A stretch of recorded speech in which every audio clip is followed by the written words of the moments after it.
The day Nora Hale decided to give away her children, the Wyoming sun burned white-hot overhead, turning the world into a furnace of dust and despair. With her husband 6 feet under and her babies crying from hunger she couldn't satisfy, she had run out of choices. The walk to town would seal their fates. She would hand them to strangers and pray God would forgive her. But destiny, it seemed, had other plans. Sometimes salvation comes riding on a chestnut stallion, wearing a weathered hat and carrying secrets of its own.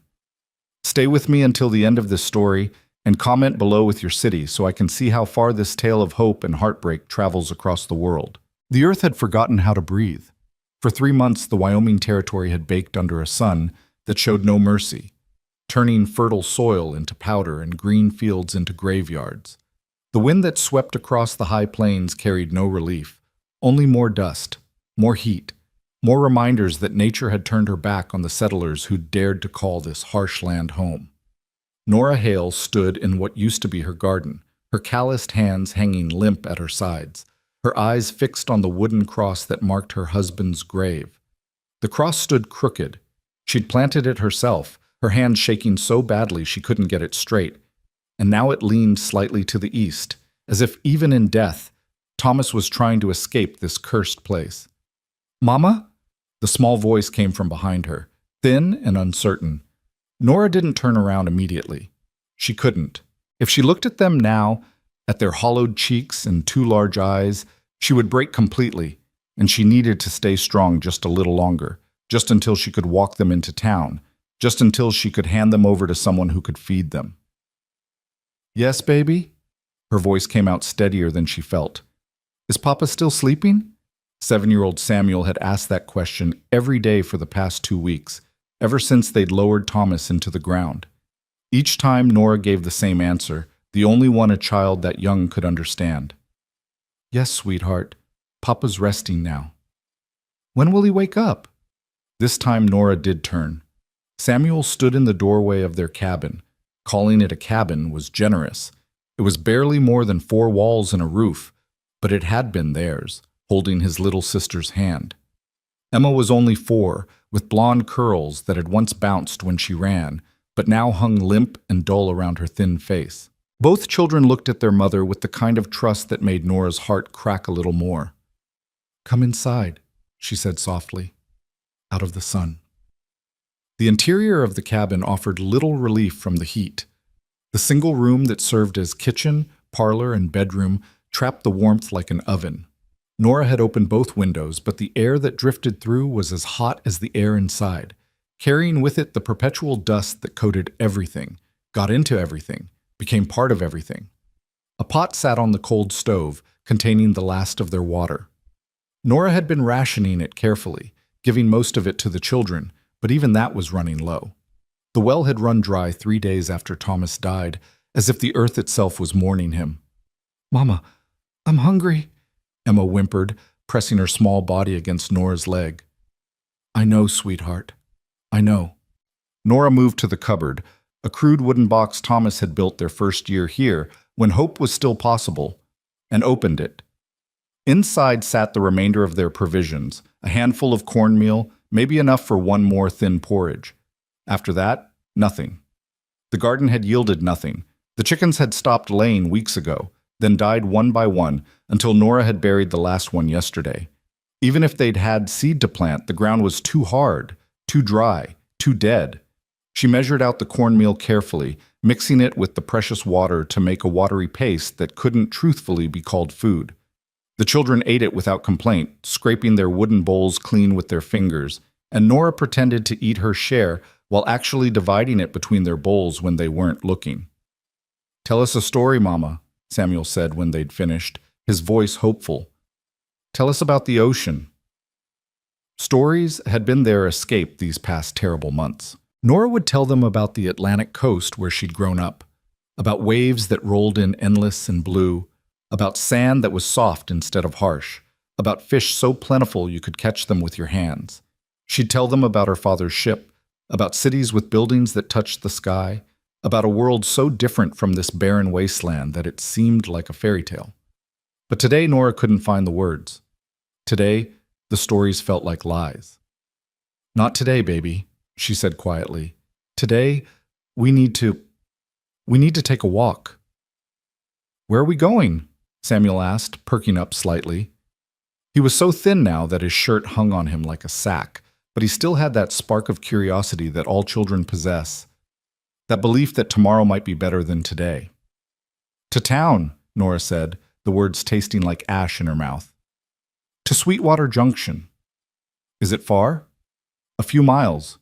Can I ride on your shoulders like Papa used to let me? The question pierced her like a blade. Thomas had been so good with them, so patient. He'd carried Samuel on his shoulders even when he was exhausted from working the land, would spin Emma around until she squealed with laughter, would hold Nora at night and promise her that everything would work out, that they just needed to hold on a little longer, that the rain would come, that their luck would turn. But the rain never came, and neither did their luck. And Thomas had worked himself to exhaustion trying to dig a new well, trying to save dying crops, trying to do the impossible. He'd collapsed one afternoon in the middle of the field, the sun beating down on him, and by the time Nora reached him, he was already gone. The doctor in town said it was his heart, gave out from strain and heat and despair. You're getting too big for that, Nora managed to say. You're a big boy now. Papa said that I was big too, Samuel replied proudly. He said that I was the man of the house when he was working. You are, Nora whispered. You're so brave, Samuel. Both of you are so brave. She gathered what little they had, an extra dress for Emma, a shirt for Samuel, the small cloth bag that held the few dollars she had left from selling their cow last month. Everything else would stay here, abandoned, another marker of broken dreams in a territory full of them. The walk into town would take about 3 hours in this heat. They'd need to rest frequently. The children's legs were so thin now, so weak, but they had to do it today. Tomorrow would be too late. Tomorrow, they might not have the strength. Why are we bringing our clothes, Mama? Emma asked, her voice small and uncertain. Nora knelt down, taking both children's hands in hers. She'd practiced this moment in her mind 100 times, trying to find the right words, but there were no right words for what she was about to do. Listen to me, both of you, she said, forcing herself to meet their trusting eyes. You know how Papa's in heaven now? They nodded solemnly. Well, Mama needs to make sure you're taken care of while I find us a new place to live, a place with food and water and... Are you leaving us? Samuel's voice cracked, and Nora saw fear flash across his young face, the same fear she'd been trying to keep at bay. No, baby, no, I would never... But she was leaving them, wasn't she? She was walking them into town to hand them over to Reverend Matthews, who would find families to take them in, families who could feed them. And she would... What? Die out here alone? Try to find work somewhere, somehow send for them later? The plan, such as it was, fell apart every time she examined it too closely. Then why do we need our clothes? Because we might need to stay in town for a little while, Nora said, hating herself for the lie. Just until I can find work. I can work too, Samuel said eagerly. Papa taught me to use a hammer. I can build things. The earnestness in his voice nearly broke her resolve. He was 7 years old. He should be playing, learning to read, dreaming about the future. Instead, he was offering to work, to help carry a burden that no child should have to bear. You're wonderful, Nora said, pulling both children into her arms, breathing in the scent of them, dust and sweat, and something indefinably precious. Both of you are so wonderful. I love you more than anything in this world. You know that, don't you? We love you too, Mama, Emma said, her small arms wrapping around Nora's neck. For a long moment, Nora held them, wondering if she could do this, if she could actually go through with it. Maybe there was another way. Maybe if she just held on one more day, one more week, something would change. Maybe... But no, she'd been telling herself maybe for weeks now, watching them get thinner, watching the life drain out of them day by day. Hope wasn't going to feed them. Wishes weren't going to bring the rain. She had to face reality, no matter how much it destroyed her. Come on, she said finally, releasing them and standing up. We need to go while it's still light. They stepped out of the cabin into the brutal afternoon sun. Nora took one last look at the place that had been their home for 3 years. It hadn't been much, but Thomas had built it with his own hands, had carried her over the threshold with such pride, such hope. They were going to build a life here, raise their children, grow old together watching the sunset over the mountains. Instead, she was leaving it all behind: the cabin, the garden grave, the dreams. Everything except the two small hands clasped in hers. The road to Sweetwater Junction stretched out before them, a dusty ribbon cutting through the desolate landscape. On either side, abandoned homesteads dotted the plains. Other families who'd given up, who'd packed what they could and returned east or south or anywhere that promised water and life. The Hales had stayed longer than most, Thomas insisting they could weather the drought, that their luck would turn. Pride had kept them here. Pride was going to cost them everything. They walked slowly, Nora matching her pace to the children's shorter legs. The sun hammered down on them, relentless and unforgiving. Nora had wrapped her shawl around her head and made the children wear their hats, but it provided little protection. The heat was inescapable. After about an hour, they stopped to rest in the meager shade of a dead cottonwood tree. Nora gave the children the last of the water, ignoring her own parched throat. Emma's little face was flushed red from the heat, and Samuel's breathing came too fast, too shallow. "We'll rest here a bit," Nora said, trying to sound cheerful. "Then it's not much farther." "Mama, I don't feel good," Emma whimpered. Panic fluttered in Nora's chest. She pressed her hand against Emma's forehead, hot, but whether from the sun or from fever, she couldn't tell. She'd seen children die out here from the heat, from dehydration, from any number of things that would have been treatable back east, but were deadly in this harsh land. "Just rest, sweetheart," Nora said, pulling Emma into her lap. "Close your eyes for a minute." Samuel leaned against her shoulder, and for a few moments they sat there in the insufficient shade, a small cluster of humanity in an empty world. Nora closed her own eyes and tried to pray, but the words wouldn't come. What could she say to a God who'd let this happen? Who'd taken Thomas and turned the land to dust and left her with this impossible choice? She must have dozed off, because when she opened her eyes again, the sun had shifted lower in the sky, painting everything in shades of amber and rust.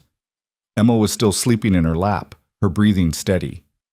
Samuel had moved a few feet away and was drawing patterns in the dust with a stick. "Samuel, we need to—" The sound of hoofbeats cut her off. Nora's head snapped up, her body tensing instinctively. Out here, a rider could mean help or danger, and there was no way to know which until it was too late. The figure emerged from the heat shimmer like a mirage. A tall man on a chestnut stallion, riding easy in the saddle with the confidence of someone who'd spent more of his life on horseback than on foot. As he drew closer, Nora could make out more details. A worn hat pulled low against the sun, a dark shirt dusty from travel, a face that was hard to read in the shadows but seemed neither threatening nor friendly, just watchful. The rider slowed as he approached, his horse's hooves kicking up small clouds of dust. When he was about 20 feet away, he stopped completely, sitting still in the saddle as if giving her time to assess him, to decide whether to run or stay. Nora's arm tightened protectively around Emma. Samuel had come to stand beside her, his small hand reaching for hers. "Afternoon, ma'am," the rider said, his voice low and measured. He made no move to dismount, which Nora appreciated, keeping his distance, respecting her space. "You folks all right out here?" Nora lifted her chin, trying to summon some dignity despite their obvious circumstances. A widow and two children sitting under a dead tree in the middle of nowhere, clearly in distress. "We're fine," she said, the lie automatic. "Just resting on our way to town." The rider's gaze swept over them, slowly, assessing, but not in a way that felt invasive. It was the look of someone who knew hardship when he saw it, who'd probably seen plenty of families in circumstances just like theirs. "Sweetwater Junction?" he asked. "Yes?" He nodded slowly, then glanced up at the sun, which was beginning its descent toward the horizon. "Still got a ways to go. Be dark before you make it. Walking." "We'll manage." "Didn't say you wouldn't." He shifted slightly in the saddle, and for the first time Nora could see his face more clearly. He was younger than she'd initially thought, maybe 30 or so, with sun-darkened skin and eyes that were a startling shade of blue-green, like water in a creek bed. There were lines at the corners of those eyes, carved by sun and wind and probably a lot of hard years, but they weren't cruel lines. They were just weathered, worn, the face of someone who'd lived a lot of life. A long moment of silence stretched between them. The horse shifted, and the man reached down to pat its neck, a gentle, automatic gesture. "Name's Caleb Vance," he said finally. "I'm scouting ahead for a cattle drive coming up from Colorado. We'll be passing through here day after tomorrow." Nora wasn't sure why he was offering this information, what he expected her to do with it. "I'm Nora Hale. These are my children, Samuel and Emma." Caleb touched the brim of his hat in acknowledgement. "Pleased to meet you, ma'am." His eyes moved to the children again, and something flickered in his expression. Recognition, maybe, or memory, or something Nora couldn't quite name. "Hot day for walking." "Every day's hot," Samuel piped up, and Nora squeezed his hand in gentle warning, but Caleb's mouth quirked in what might have been the beginning of a smile. "That's a fact, son. That's surely a fact." He was quiet for another moment, then seemed to come to some kind of decision. He reached into his saddlebag and pulled out a canteen in a cloth-wrapped bundle. "You folks got water?" "We're fine," Nora said again, pride stiffening her spine. They'd lost everything, but she still had that at least. The ability to refuse charity, to stand on her own 2 feet.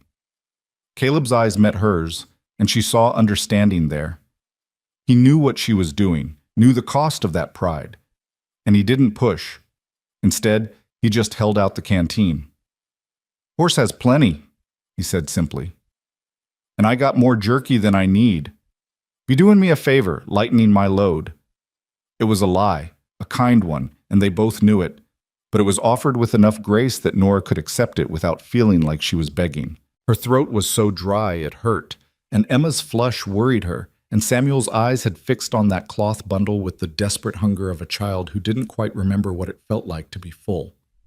"That's very kind of you," Nora said quietly. Caleb dismounted in one fluid motion and walked over, but he stopped a respectful distance away and set the canteen and food on the ground rather than handing them directly to her, giving her space, letting her maintain some semblance of control. "Much obliged," he said, as if she'd done him a favor instead of the other way around. Then he stepped back, giving them privacy. Nora opened the canteen and gave Emma the first drink, watching anxiously as her daughter swallowed. The water seemed to revive her a bit, bringing some clarity back to her eyes. Samuel drank next, and then Nora allowed herself a few sips. It was the most wonderful thing she'd tasted in weeks. Cool, clean, life-giving water. The jerky was tough and salty, but it was protein, sustenance, and the children tore into it with an enthusiasm that made Nora's heart ache. She forced herself to eat too, knowing she needed her strength for what was coming. Caleb had walked a little distance away, ostensibly checking his horse's hooves, but really, Nora suspected, giving them privacy to eat without feeling watched. When they'd finished, he came back, his movement slow and unthreatening. "Better?" he asked. "Yes, thank you." He nodded, then crouched down so he was at eye level with the children rather than looming over them. "You folks got people in Sweetwater Junction?" The question was casual, conversational, but Nora heard the real inquiry beneath it. "Why are you walking into town with nothing but the clothes on your backs?" "We're going to see Reverend Matthews," she said, the words sticking in her throat. Caleb's eyes sharpened slightly, and she knew he understood. In towns like Sweetwater Junction, folks went to the Reverend for 3 things: weddings, funerals, and charity, and they weren't dressed for a wedding. "Your husband?" He let the question trail off delicately. "Buried 2 weeks ago," Nora said flatly. "The drought took the crops. The heat took him. I'm sorry." The words were simple, but they were sincere, and somehow that made them worse. Nora felt tears prick at her eyes and blinked them back fiercely. She would not cry. Not here, not now, not in front of this stranger who'd shown them more kindness in 10 minutes than anyone else had in weeks. "The Reverend's a good man," Caleb said after a moment. "Known to help folks in need." "Yes," Nora whispered. That was what she was counting on, that Reverend Matthews would help, that he'd find families to take her children, that he'd save them from starving with a mother too broken to feed them. Caleb studied her face for a long moment, and Nora had the uncomfortable feeling that he could see right through her, could read all the desperate thoughts she was trying to hide. When he spoke again, his voice was gentle. "What kind of help you looking for, ma'am?" The question hung in the air between them. Nora could lie. could maintain the pretense, but suddenly she was too tired, too worn down, too desperate. What did it matter if this stranger knew? He'd be gone tomorrow, riding north with his cattle drive, and she'd be… where? Alone somewhere? Dead? Did it even matter? I'm going to ask him to find homes for my children, she said, the words coming out in a rush, like poison she needed to purge. I can't feed them. I can't keep them alive. I thought I could hold on, thought something would change, but it's not going to change. The land's dead. My husband's dead. And if I keep them with me, they'll die too. Samuel made a small, frightened sound, and Nora realized with horror that she'd said all of that in front of him. She pulled him against her side, Emma still in her lap, both children clinging to her now. I'm sorry, she whispered. I'm so sorry, babies. Mama's so sorry. Caleb was very still, his face unreadable. Then he stood up and walked a few paces away, his back to them, his hands on his hips as he stared out at the empty horizon. Nora watched him, wondering what he was thinking, wondering if he was disgusted by her. What kind of mother gave her children away? When he turned back, his expression was determined. There's another option, he said. Nora looked up at him, barely daring to hope. What? Place called Eagle Bend Ranch, about 20 miles north of Sweetwater Junction. Big operation, runs several thousand head of cattle. They're always looking for workers, especially this time of year. Kitchen help, laundry, cleaning, that sort of thing. The pay's not much, but it comes with room and board. I don't have any experience with… You can learn, Caleb interrupted. And they've got families there, kids. Your children wouldn't be alone all day. There'd be other women, folks to help out. Nora's heart was beating faster now, that dangerous thing called hope starting to flutter in her chest. Why would they hire me? Because they need workers, and you need work. It's that simple. He paused. I know the foreman. Good man named Dutch Holloway. I could put in a word for you if you want. You'd do that?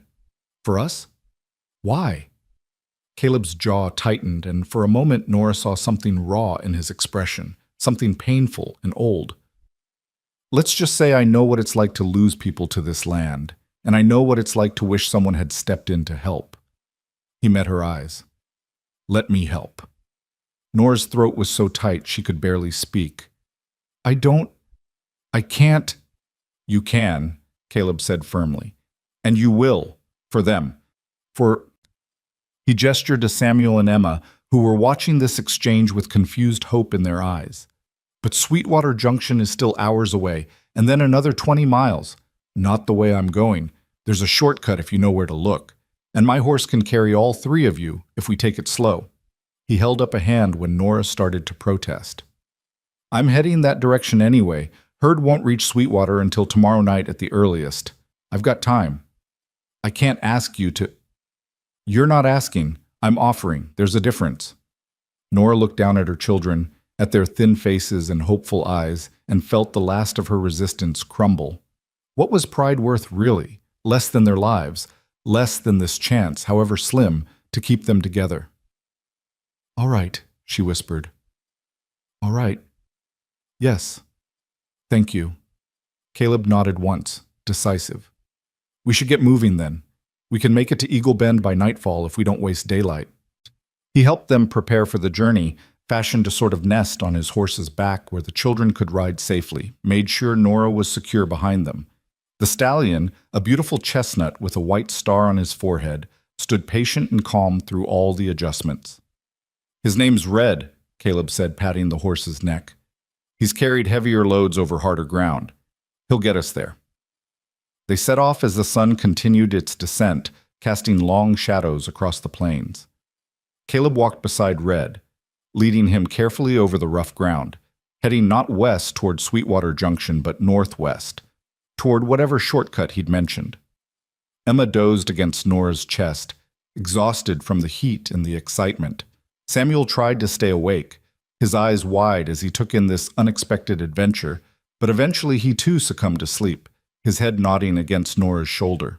As they traveled, Caleb told her about Eagle Bend Ranch, how it was one of the largest spreads in the territory, how the owners were a family called the Brennans who'd come west from Montana 10 years ago and built an empire in cattle. He described the bunkhouses and the main house, The creek that still ran year-round even in this drought, the community that had formed around the ranch. "It's not easy work," he said honestly. "Long hours, and Mrs. Brennan runs a tight operation, but it's honest work, and they treat their people fair. You'd have a roof over your head and food in your bellies. That's more than most can say these days." "It sounds like heaven," Nora said quietly. Caleb glanced back at her, and in the fading light, his expression was soft. "It's not heaven, but it's a chance. Sometimes that's all we get, a chance to start over, to build something new from the ashes of what we lost." They rode in silence for a while, the only sounds the steady clip of Red's hooves and the whisper of wind through the dry grass. The landscape began to change subtly, the flat plains giving way to gentle rolls, the occasional cluster of scrub pine appearing on hillsides. And in the distance, if Nora squinted, she thought she could see a darker line on the horizon that might be trees. Real trees, not dead ones. "Tell me about your husband," Caleb said suddenly. "If you want to talk about him." Nora was surprised by the request, but she found that she did want to talk about Thomas. Wanted to speak his name out loud, to make him real again for a few moments. "He was a dreamer," she said. "Always believed things would work out, that good things were just around the corner. When we first came out here, he was so excited. He'd talk about the farm we'd build, the herd we'd raise. He could see it all so clearly, the house we'd expand room by room as the children grew, the orchards we'd plant. He made me believe in it too." "Sounds like a good man." "He was. He worked so hard trying to make his dreams come true. Even when the drought hit, even when everything started dying, he kept working, kept believing. I think," her voice cracked, "I think it killed him, that belief. He worked himself to death trying to save something that couldn't be saved. That wasn't his fault, or yours. Wasn't it?" Nora asked bitterly. "We should have left earlier, when we still had resources. But he was so sure, and I believed him, and now he's dead and we're destitute, and I was about to give away our children." "But you didn't," Caleb said firmly. "You didn't give up. You were trying to save them the only way you knew how. That's not weakness, Mrs. Hale. That's love." Tears were streaming down Nora's face now, silent and hot. "It doesn't feel like love. It feels like failure." "It's not." Caleb stopped walking and turned to look up at her, his expression intense. "Listen to me. I've seen a lot of folks out here break under the weight of this land. I've seen men drink themselves to death, seen women lose their minds, seen children go feral because their parents gave up. You didn't give up. You're still fighting. That matters." "I don't feel like I'm fighting. I feel like I'm drowning." "Then let someone throw you a rope. Let me help you." The sun had set completely now, and stars were beginning to appear in the darkening sky. Thousands of them, more than Nora had ever seen back east, a river of light stretching across the heavens.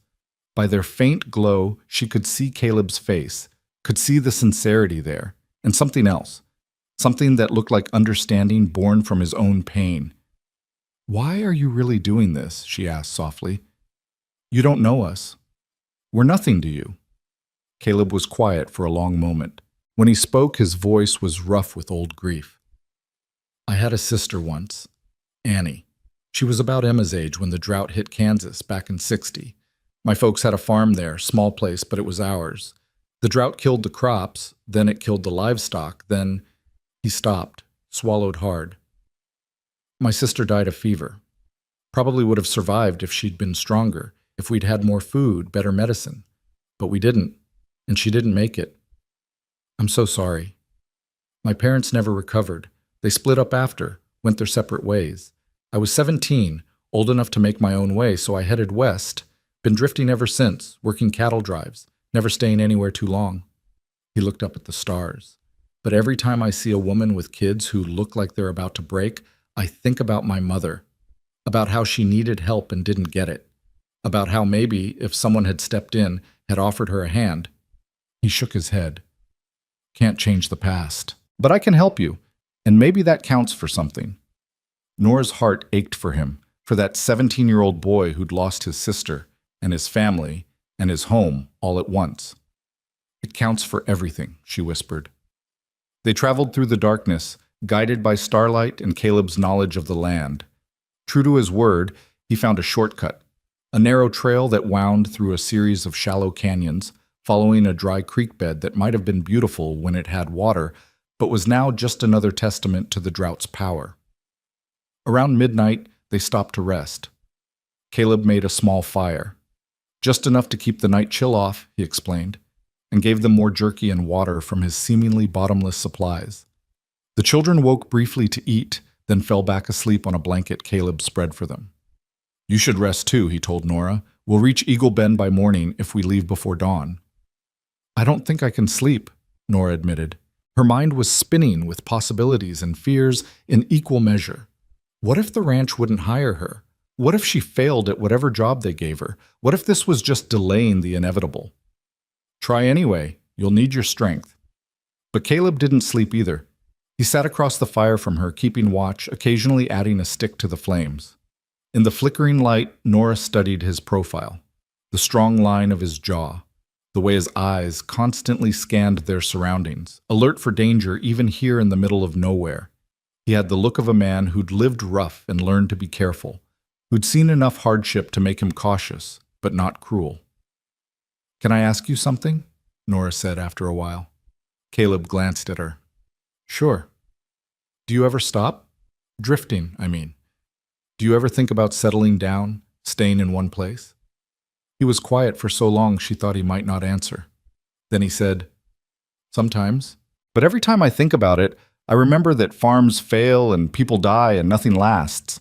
Easier to keep moving. That sounds lonely. It is, he admitted, but it's safe. Can't lose what you never have. Can't gain anything either. Caleb's eyes met hers across the fire, and something passed between them, recognition, maybe, of two souls who'd both been damaged by this harsh land in different ways. Him by leaving everything behind, her by holding on too long. Maybe you're right, he said softly. Maybe I've been wrong all these years, thinking that moving was the answer. Maybe the answer is finding something worth staying for.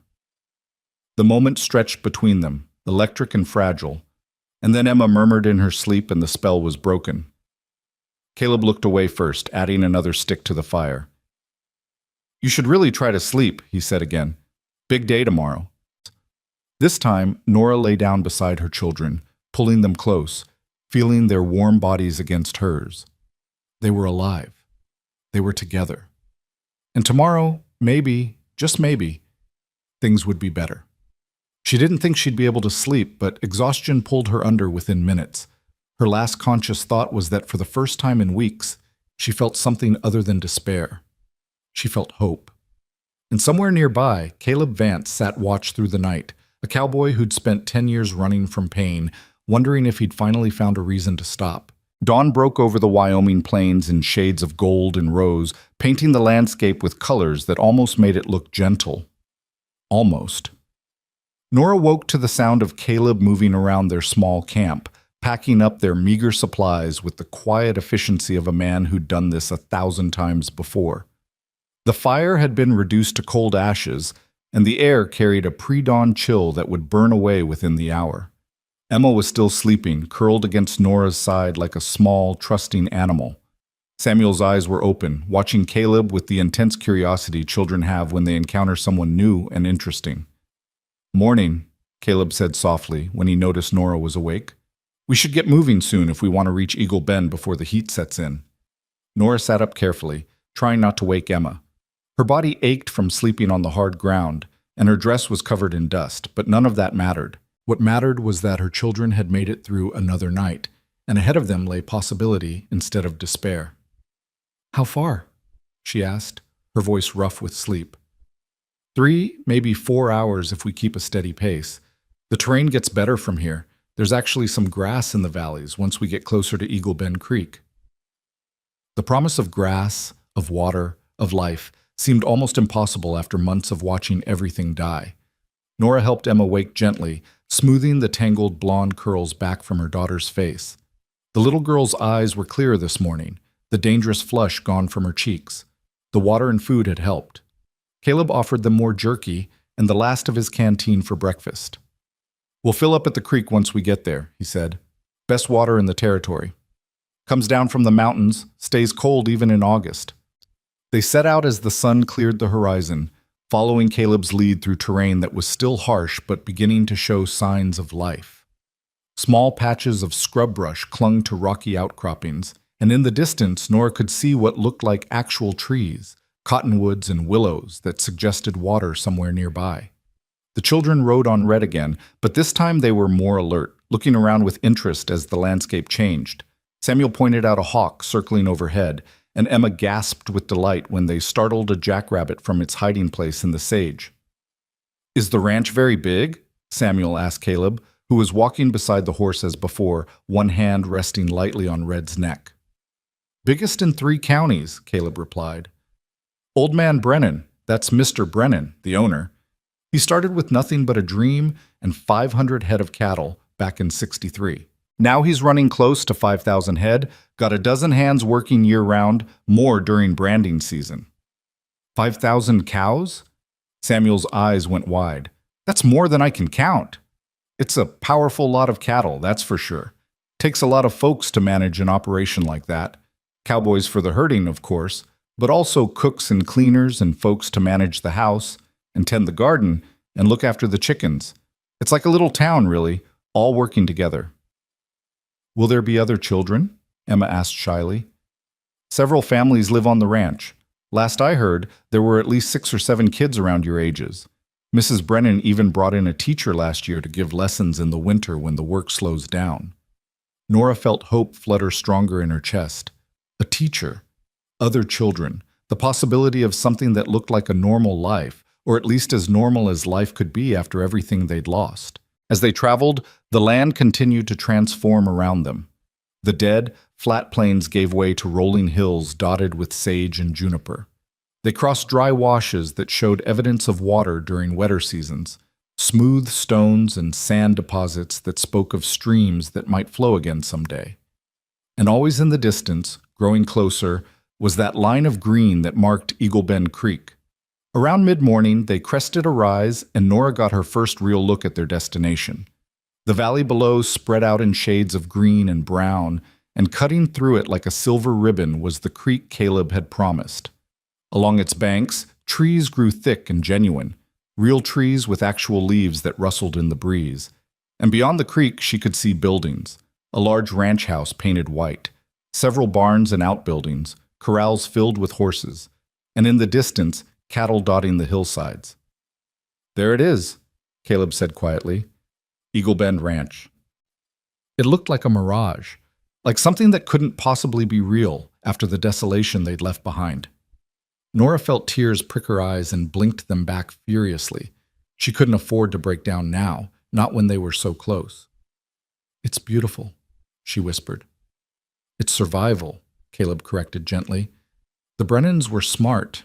They settled where the water was and built everything around protecting that water source. While other ranches dried up and died, Eagle Bend kept going." They descended into the valley, following a well-worn trail that led toward the ranch buildings. As they got closer, Nora could see people moving about, ranch hands leading horses, women hanging laundry on lines stretched between posts, children playing near one of the smaller houses. Normal life. Ordinary, beautiful, impossible normal life. A man emerged from the largest barn as they approached, wiping his hands on his pants.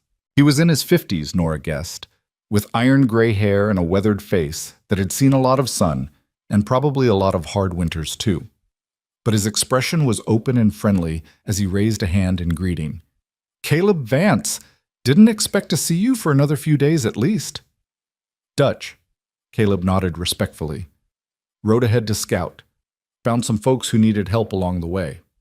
Dutch Holloway, the foreman Caleb had mentioned, looked at Nora and the children with eyes that were sharp but not unkind. He'd been around long enough to recognize desperation when he saw it, and Nora was certain they looked exactly like what they were, refugees from failed dreams, holding on by their fingernails. "Ma'am," Dutch said, touching his hat. "Children, welcome to Eagle Bend." Caleb helped Nora dismount, then lifted the children down carefully. Nora's legs were unsteady after hours on horseback, but she forced herself to stand straight. to meet Dutch's eyes with as much dignity as she could muster. "Mr. Holloway, my name is Nora Hale. These are my children, Samuel and Emma. My husband passed 2 weeks ago, and our homestead." She faltered, unsure how to explain the totality of their loss without breaking down completely. "The drought took everything," Caleb filled in quietly. "Mrs. Hale needs work and her children need a place to be safe. I told her you might have something available." Dutch studied Nora for a long moment, and she forced herself not to look away, not to fidget, not to beg.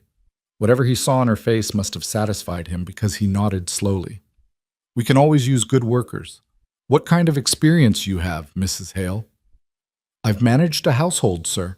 I can cook and clean and sew. I've tended chickens and a garden, though." She gestured helplessly at the children, at herself, at their obvious poverty. "I've never worked for wages before. I was a farmer's wife. But I'm willing to learn whatever you need me to do, and I promise I'll work hard." "I don't doubt that, ma'am. Anybody who survived what you've survived knows how to work." Dutch glanced at Caleb. "You vouch for her?" "I do." "That's good enough for me." Dutch turned back to Nora. "Here's what I can offer. We need help in the main house. Mrs. Brennan's getting on in years and could use assistance with the cooking and cleaning. The pay is $20 a month plus room and board. There's a small cabin behind the main house that's empty right now. It's not fancy, but it's got a good roof and a stove that works. Your children would be welcome to stay with you, and they'd be free to play with the other ranch kids when you're working. $20 a month, room and board, a cabin. It wasn't much by some standards, but to Nora it sounded like a fortune. It sounded like salvation. "I accept," she said quickly before he could change his mind. "Thank you, Mr. Holloway. You won't regret this." "I'm sure I won't. Now, let's get you settled in and introduced to Mrs. Brennan. She'll want to meet you before—" "Dutch Holloway, are you conducting business without me again?" The voice came from the direction of the main house, sharp and authoritative, but not entirely unfriendly. Nora turned to see a woman approaching, tall and angular, with gray hair pulled back in a severe bun and eyes that missed nothing. She wore a simple dress covered by a work apron, and she moved with the brisk efficiency of someone who'd been managing a large household for decades. "Mrs. Brennan, ma'am," Dutch said, and Nora noticed his tone was respectful, almost deferential. "I was just about to bring Mrs. Hale to meet you."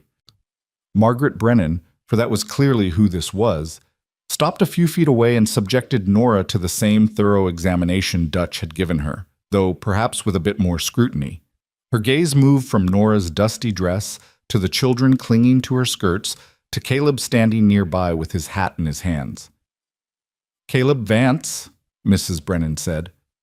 "I thought you were bringing cattle, not strays." "Found them on the road, ma'am. Mrs. Hale here needs work, and I thought you might need help with the house." "And what makes you think I need help?" "Because you mentioned it last time I was through, when you were complaining about how your back was giving you trouble and the house was getting to be too much for one woman to manage alone." Mrs. Brennan's lips twitched slightly, the closest thing to a smile Nora had seen from her. "I don't recall asking for your opinion on my domestic affairs, young man." "No, ma'am, you didn't, but I'm offering one anyway." For a moment the two stared at each other in what looked like a battle of wills. Then Mrs. Brennan's expression softened slightly, and she turned her attention fully to Nora. "Your husband?" she asked bluntly. "Dead, ma'am, 2 weeks ago." "The drought?" "Yes, ma'am." "Children's ages?" "Samuel is 7, Emma is 4. Mrs. Brennan nodded slowly, her eyes moving over the children with something that might have been sympathy, though her expression remained stern. "They look half-starved." "Yes, ma'am." There was no point in denying it. "Can you cook?" "Yes, ma'am." "Clean?" "Yes, ma'am." "Follow instructions without arguing?" "Yes, ma'am." "Work long hours without complaining?" "Yes, ma'am." Mrs. Brennan was quiet for a moment, then she sighed, a long, weary sound that spoke of years of hard work and harder choices. "All right, God knows I could use the help, and those babies need feeding. You'll assist me with the household duties, cooking, cleaning, laundry, whatever needs doing. The work starts at 5 in the morning and ends when it's done, which sometimes isn't until 8 or 9 at night. You'll get Sundays off unless there's special circumstances. The cabin Dutch mentioned is yours, and you'll take your meals in the main house kitchen. Any questions? No, ma'am. Thank you, ma'am. I won't let you down. See that you don't. I don't tolerate laziness or sass, but if you work hard and honest, we'll get along fine. Mrs. Brennan's expression softened slightly as she looked at the children. You two hungry? Samuel and Emma nodded shyly. Come on then. Can't have children going hungry on my ranch. Dutch, show Mrs. Hale to the cabin after I've fed these babies. Caleb, you're welcome to stay for a meal before you head out again. She turned and headed back toward the house, clearly expecting everyone to follow. Nora hesitated for just a moment, then took her children's hands and walked after her, feeling like she was stepping from one world into another, from death into life, from despair into possibility. The main house was larger inside than it had looked from outside, with a spacious kitchen that smelled of fresh bread and coffee and other good things Nora had almost forgotten existed. Mrs. Brennan moved around the space with practiced efficiency, assembling plates of food for the children, thick slices of bread with butter and jam, cold chicken, fresh carrots from a garden that was obviously well tended and well watered. Samuel and Emma ate slowly at first, as if they couldn't quite believe the food was real, but then hunger overcame caution, and they devoured everything put in front of them. Mrs. Brennan watched them with an expression that might have been approval, though with her it was hard to tell. When did they eat last? She asked Nora quietly. Yesterday. Caleb shared his supplies with us on the road. Before that? 2 days? Maybe 3? Nora's voice was barely a whisper. I was rationing what little we had. Mrs. Brennan nodded, not judging, just acknowledging. Well, they won't go hungry here. No child goes hungry on my watch. She poured coffee for the adults, real coffee, strong and hot and perfect, and cut thick slices of bread for them too. Nora ate mechanically, barely tasting the food, though it was delicious, her eyes fixed on her children as they filled their bellies for the first time in days. Across the table, Caleb caught her eye and smiled slightly, and Nora felt something shift in her chest. Gratitude, yes, but something else too. Something that felt dangerous and wonderful at the same time. After the meal, Dutch took them to see the cabin. It was small, just 2 rooms really, one for living and cooking, one for sleeping. But it was clean and solid, with real glass in the windows and a wood stove that looked like it actually worked. After the collapsing wreck they'd left behind, it looked like a palace. Stove draws good, Dutch said, demonstrating. And there's a well just outside that's never gone dry. You'll share it with the Johnsons next door. They've got 3 kids, all close in age to yours. Good folks. It's perfect, Nora said, her voice thick with emotion. Thank you. Thank Caleb. He's the one who brought you here. Dutch nodded to them both and headed back toward the main house, leaving Nora and Caleb standing in the doorway of her new home. The children had already claimed the sleeping room, exclaiming over the real beds, 2 of them with actual mattresses and quilts, and Nora could hear them bouncing experimentally on the springs, their laughter like music she'd thought she'd never hear again. I don't know how to thank you, Nora said to Caleb. You've given us our lives back. You would have found a way. You're stronger than you think. I was about to give my children to strangers. You were trying to save them the only way you knew how. That's not weakness, Nora. That's love. He said her name naturally, as if they were old friends instead of people who'd met less than a day ago, and somehow it felt right. Still, what you did, her voice broke. I'll never forget it. Never. Caleb shifted his weight, looking uncomfortable with her gratitude. Just glad I could help. And hey, it worked out well for everyone. You get a job and a home, the Brennans get a good worker, and I get to feel like I did something worthwhile for once. You do worthwhile things all the time, I'm sure. Moving cattle from one place to another, not exactly saving the world. He smiled, but there was something sad in his eyes. But this, helping you and those kids, maybe this counts for something.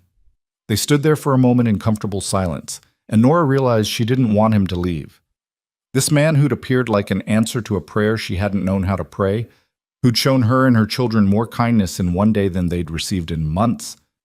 She wanted him to stay, wanted to know him better, wanted to understand what had shaped him into someone who would help strangers without expectation of reward.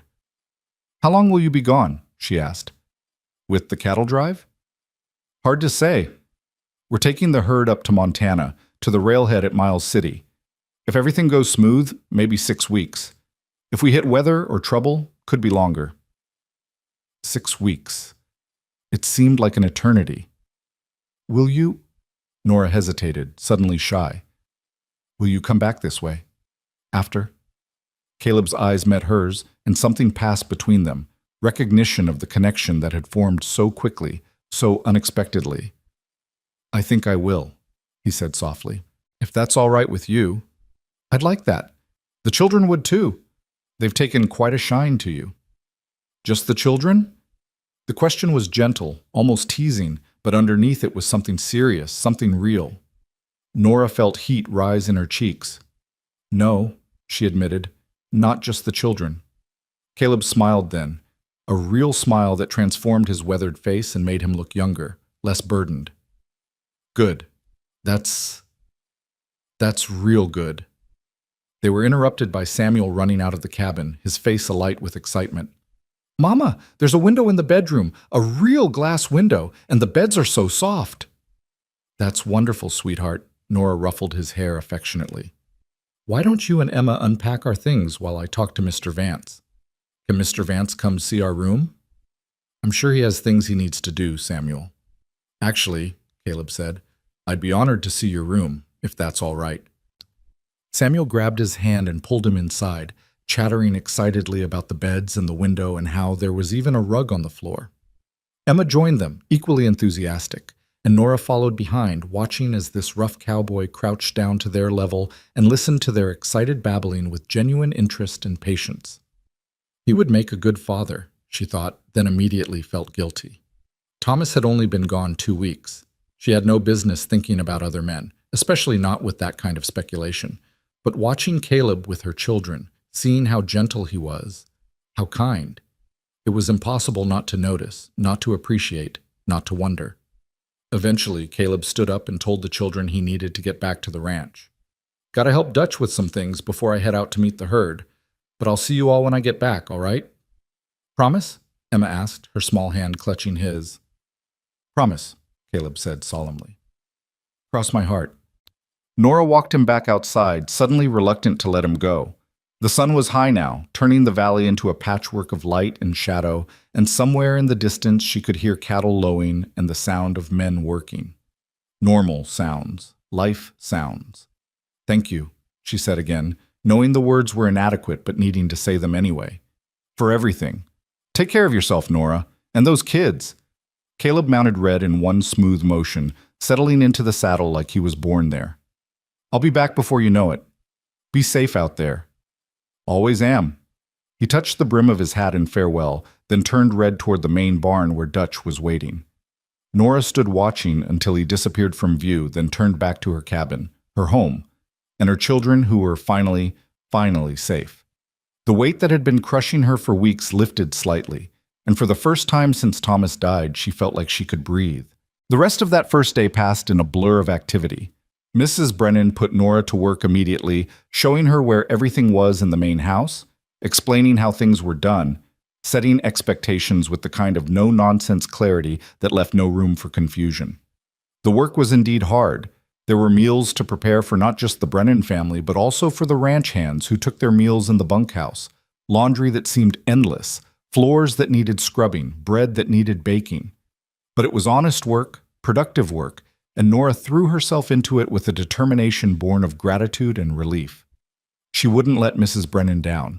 She wouldn't let her children down. She wouldn't let Caleb down, wherever he was now, riding out to meet his cattle drive. The other women on the ranch welcomed her cautiously, but kindly. Mary Johnson, who lived in the cabin next door with her husband and 3 children, brought over a pot of stew that evening and stayed to chat while the children played outside in the fading light. It's good to have another woman nearby, Mary said. She was younger than Nora, maybe 25, with red hair and freckles and a warm smile. Gets lonely sometimes with just the men around. How long have you been here? Nora asked. 3 years now. My husband works as one of the regular hands. He's good with horses, breaks them for riding. We came out from Missouri after our farm failed. Similar story to yours, I imagine. The drought? Locusts in our case. But the result was the same. Lost everything. Had to start over. Eagle Bend saved us, same as it's saving you. There was no judgment in Mary's voice, just understanding, and Nora felt some of the tension she'd been carrying ease. These people understood. They'd been where she was, had faced the same choices, the same desperation. Mrs. Brennan seems very... Nora searched for a diplomatic word. Strict? Mary laughed. She is, but she's fair, and she's got a good heart under all that starch. She and Mr. Brennan never had children of their own, which I think is why she's so particular about how things are run here.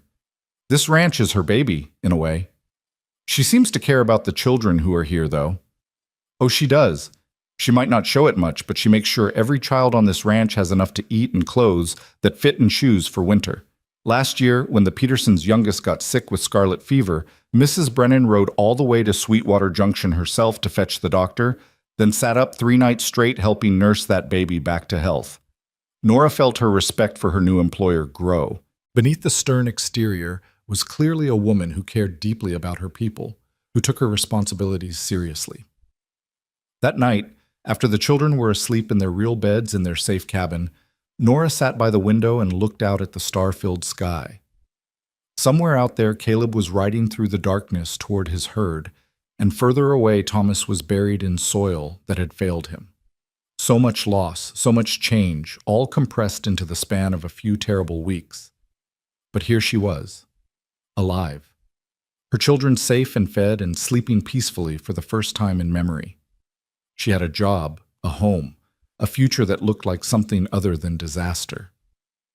"Thank you," she whispered to Thomas, to God, to the universe, to Caleb, to anyone who might be listening. Thank you.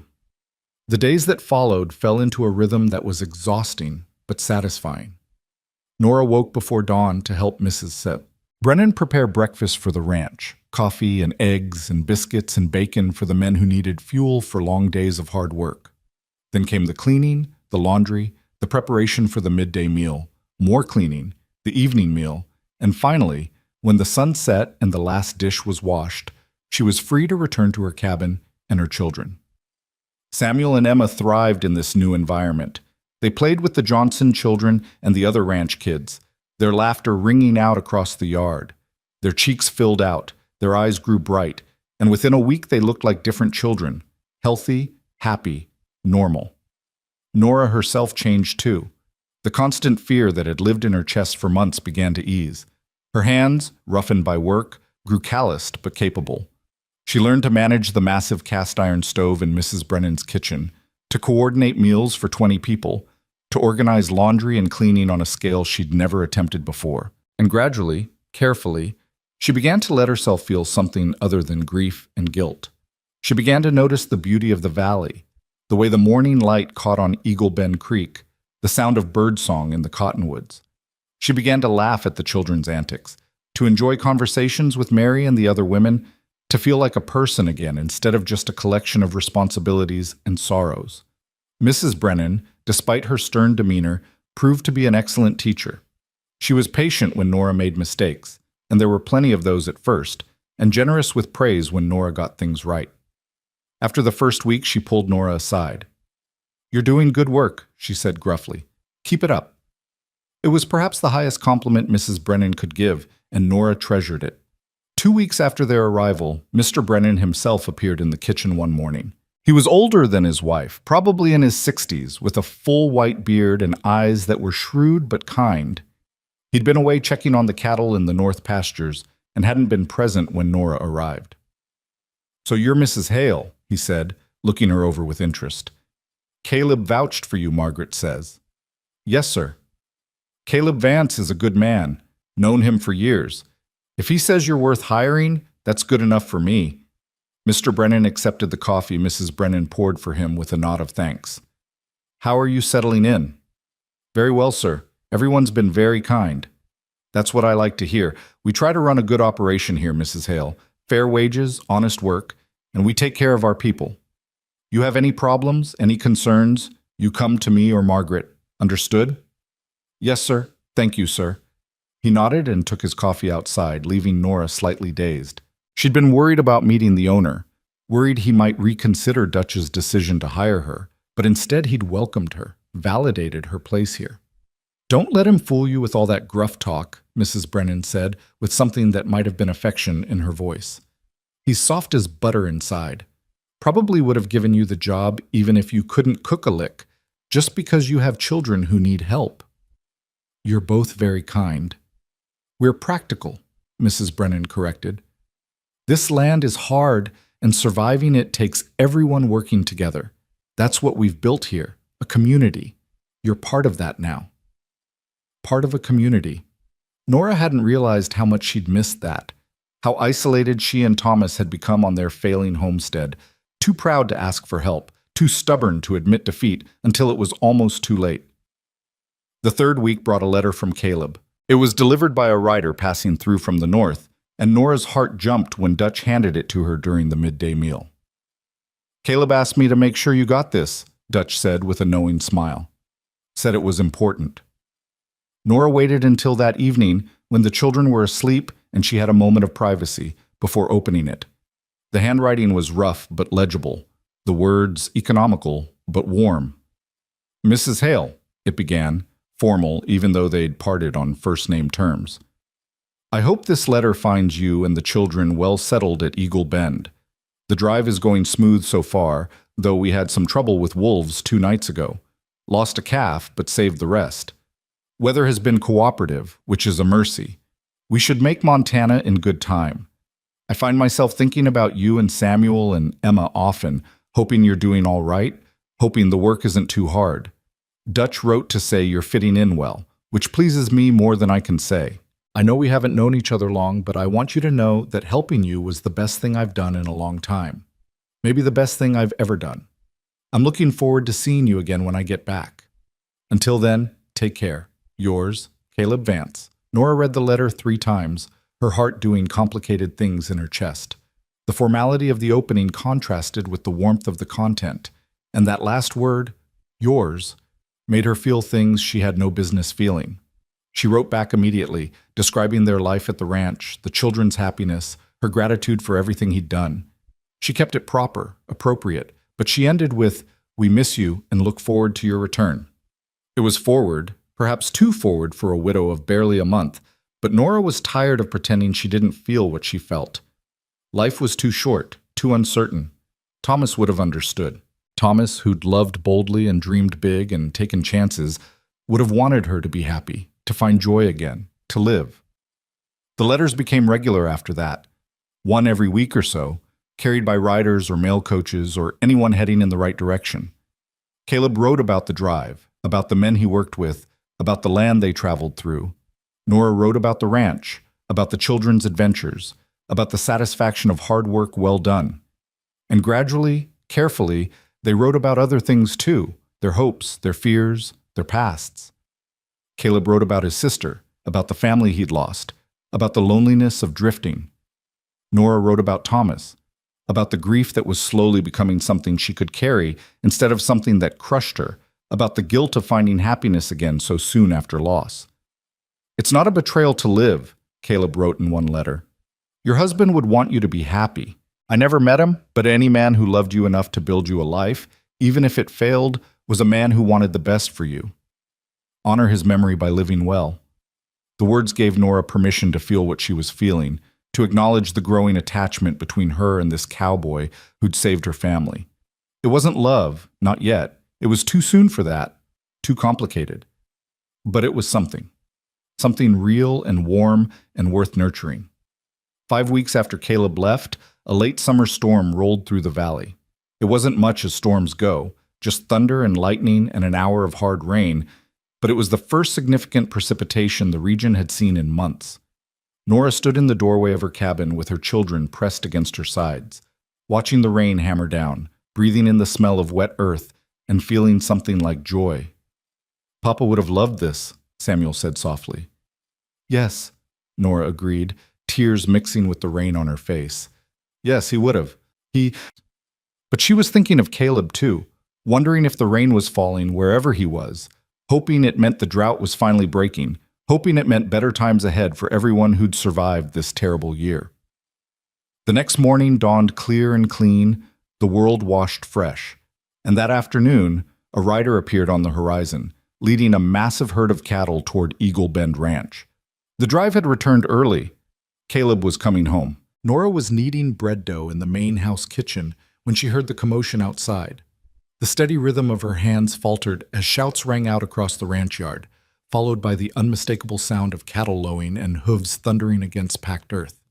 Mrs. Brennan looked up from the vegetables she was chopping, her expression sharp with interest. "Sounds like the drive's back," she said. "They're early. Must have made good time." Nora's heart kicked hard against her ribs. She wiped her flour-covered hands on her apron, trying to appear calm, even as everything inside her lurched toward the windows. 6 weeks. It had been 6 weeks since she'd seen Caleb's face, heard his voice in person rather than through carefully written words on paper. 6 weeks of wondering if what she felt was real or just gratitude magnified by loneliness. "Go on," Mrs. Brennan said, not unkindly. "Take a few minutes. The bread can wait." "I shouldn't." "Nora Hale, I've been watching you check that horizon every day for the past week, like a sailor's wife waiting for a ship. Go see if your cowboy made it back in one piece. Just don't take too long about it." Heat flooded Nora's cheeks at the knowing look in Mrs. Brennan's eyes, but she didn't deny it. There was no point. Everyone on the ranch had noticed the letters, the way Nora's face lit up when they arrived, the care with which she composed her responses. Privacy was impossible in a place like this, where everyone knew everyone else's business. She stepped out onto the porch, shading her eyes against the afternoon sun. The scene before her was controlled chaos, hundreds of cattle streaming into the holding pens, cowboys on horseback working in practiced coordination to guide the herd, dust rising in great clouds that turned the air hazy and golden. Through it all, she searched for one particular rider, one familiar silhouette. "Mama!" Samuel came running from the direction of the corrals, his face flushed with excitement. Emma was close behind him, both children moving faster than Nora had seen them move in weeks. "Mama, the cattle are here. There must be 1,000 of them."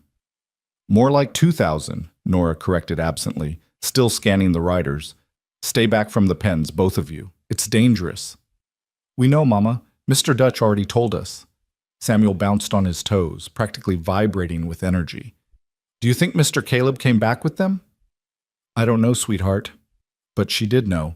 She could feel it somehow, that awareness of his presence, like a compass needle finding true north.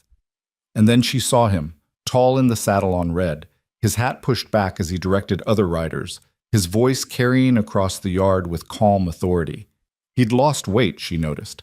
His face was leaner, more weathered, and there was a healing cut across his left cheekbone that hadn't been mentioned in his letters. But he was here, whole and safe, and the relief that flooded through her was almost overwhelming. As if sensing her gaze, Caleb turned his head. Even across the distance, even through the dust and confusion, their eyes met and held. Something passed between them in that moment, recognition, joy, something deeper that neither of them had quite put words to yet. Caleb's face broke into a smile, genuine and unguarded, and Nora found herself smiling back with equal warmth. He said something to the rider next to him, handed off whatever task he'd been managing, and guided Red toward the main house. The children started forward, but Nora caught their shoulders gently. "Let him finish his work first," she said. "He'll come see us when he's ready." But Caleb had other ideas. He swung down from Red while the horse was still moving, landing with the easy grace of someone who'd spent his life on horseback, and walked straight toward them. He was dusty from crown to boot, his clothes stained with trail dirt and sweat, but his eyes were bright, and his smile hadn't faded. "Mrs. Hale," he said, and the formality of the address couldn't hide the warmth in his voice. "Samuel, Emma, it's mighty good to see you all." "Mr. Caleb!" Emma launched herself at him without hesitation, and he caught her easily, swinging her up despite his obvious fatigue. "Look at you," he said, examining her with exaggerated seriousness. "You've grown at least 3 inches since I left. And Samuel—" He set Emma down and offered Samuel his hand man to man. "You must be 4 feet tall by now." "Not quite," Samuel said proudly, shaking Caleb's hand with grave formality. "But Mama says I'm growing like a weed." "That's good. That's real good." Caleb's eyes moved to Nora, and she saw the question there, the concern. "And how are you, ma'am? Letters said you were doing well, but I wanted to see for myself." "I'm well," Nora said, and it was true. She was well. Better than she'd been in months, maybe years.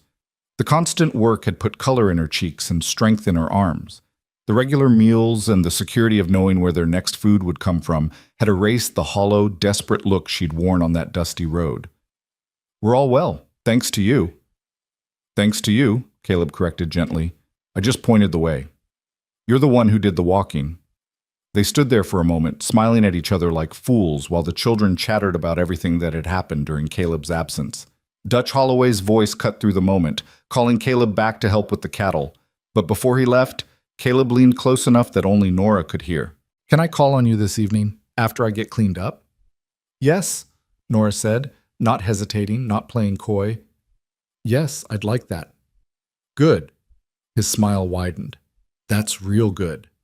He touched his hat to her and jogged back toward the corrals, leaving Nora standing on the porch with her children and her racing heart. Mrs. Brennan's voice drifted from inside. "Is he in one piece?" "Yes, ma'am." "Then get back in here. This bread won't need itself, and we've got 20 hungry cowboys who'll want feeding once they finish with those cattle." Nora returned to her work, but her thoughts were scattered, jumping ahead to the evening, to whatever conversation she and Caleb would have. 6 weeks of letters had built something between them, but letters were safe, distant. Face-to-face conversation was different, more immediate, more dangerous, more real. The afternoon passed in a blur of cooking and serving. The returning drovers were fed in shifts, tramping into the bunkhouse dining area in groups of 5 or 6, their faces showing the wear of weeks on the trail. They were polite to Nora, touching their hats and thanking her for the food, but their eyes were tired and their movements slow. Trail driving was brutal work, she knew, pushing cattle across hundreds of miles of open country while dealing with weather, predators, and the constant risk of stampede. By the time the last cowboy had been fed and the kitchen cleaned, the sun was setting in shades of orange and pink that painted the valley in colors that seemed almost unreal. Nora returned to her cabin to find Mary Johnson sitting on the front step with Emma in her lap, telling the little girl a story while Samuel played with the Johnson children nearby. "Thought you might need a few minutes to yourself," Mary said with a knowing grin. "Heard Caleb Vance is back." "News travels fast. Honey, on a ranch like this, news travels at the speed of light, and everyone knows he's sweet on you." Mary stood, settling Emma on her feet. "I'll keep the children for a bit if you want. Give you time to tidy up." Nora wanted to protest, to say there was nothing between her and Caleb that required privacy or preparation, but the words stuck in her throat. Because there was something, wasn't there? Something that had been building through letters and stolen glances and the memory of a kind act on a dusty road. "Thank you," she said quietly. "I appreciate it. Take your time. The kids are having fun, and Lord knows I could use the adult conversation later." Mary winked and herded all 5 children toward her cabin, leaving Nora alone. Inside, Nora caught sight of herself in the small mirror that hung above the wash basin. Her hair had come loose from its pins during the day's work, wisps of dark brown framing her face. Her dress was clean but plain, and there were shadows under her eyes from long days of labor. She looked older than her 28 years, worn down by grief and hardship and too many choices that had felt impossible. But there was something else in her reflection, too. A light in her eyes that hadn't been there before. A softness to her expression that spoke of healing. She was coming back to herself, slowly but surely, and the woman looking back at her was someone she might actually like to know. She washed her face and hands, changed into her better dress, still nothing fancy, but at least it wasn't stained with kitchen work, and had just finished pinning her hair properly when a knock came at the door. Her heart jumped into her throat. "Come in," she called, then wondered if that was too forward. Should she have made him wait outside? But this was the frontier, not a Boston drawing room, and different rules applied. The door opened and Caleb stepped inside, and Nora's breath caught. He'd cleaned up thoroughly. His hair was still damp from washing, his jaw freshly shaved, and he wore a clean shirt that was probably his best. He held his hat in his hands and looked uncertain in a way she'd never seen him before. like a man walking into territory he didn't quite understand. "Evening," he said. "I hope I'm not intruding." "Not at all. Please, sit." She gestured to one of the two chairs at the small table, then busied herself making coffee to give her hands something to do. "How was the drive?" "Long, but successful. Got the herd to Miles City with minimal losses, got paid fair, and made it back without incident. Can't ask for much more than that." "You have a cut on your face." The words came out before Nora could stop them, more intimate than she'd intended. Caleb's hand went to his cheekbone reflexively. "Had a run-in with a low branch one night when I was chasing down a stray. Nothing serious." "Does it hurt?" "Not anymore." His eyes were soft on her face. "Nora, I got your letters," she interrupted, then felt foolish. Of course he knew she'd gotten his letters. She'd responded to every single one. "I mean, they meant a great deal to me. All of them. They meant a lot to me too, writing to you, knowing you were here, safe." He paused, seeming to search for words. "It gave me something to look forward to, someone to come back to." The air between them felt charged, heavy with things unsaid. Nora poured the coffee with shaking hands and set a cup in front of him, then took the other chair, separated from him by 2 feet of table but feeling much closer than that. "Caleb, I need to say something, and I don't know quite how to say it properly. Just say it straight. I'm not a fancy man. I appreciate plain speaking." Nora took a breath. "My husband's been dead less than 2 months. By any proper standard, I should still be in mourning. I should be wearing black and avoiding male company, and definitely not feeling—" She faltered, courage failing her. "Feeling what?" Caleb asked gently. "Feeling the way I feel about you," she finished in a rush. "It's too soon. I know it's too soon. People would say I'm disrespecting Thomas's memory, that I'm being improper, that I should wait at least a year before even thinking about—" She stopped, horrified at how much she'd revealed. Caleb was quiet for a long moment, his coffee cooling between his hands. When he spoke, his voice was careful, measured. "What do you think Thomas would say?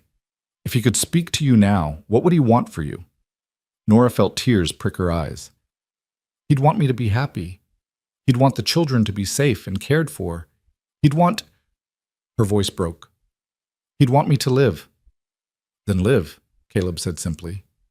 "Nora, I don't claim to know much about proper mourning periods or what society expects, but I know that life's too short and too hard to waste time on what other people think. If you feel something, and I feel something, and neither of us means any disrespect to the dead, then maybe that's enough." "Is it that simple?" "Why shouldn't it be?" He reached across the table, palm up, offering. "I'm not asking you to marry me tomorrow. I'm not asking you to forget your husband or pretend he never existed. I'm just asking if maybe we can see where this goes. Take our time. Get to know each other proper."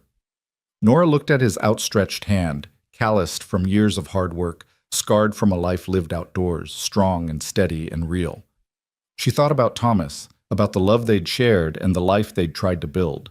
She thought about her children, sleeping safe in a bed that Caleb had helped them reach. She thought about the future, about the possibility of something more than just survival. Then she reached out and placed her hand in his. "I'd like that," she whispered.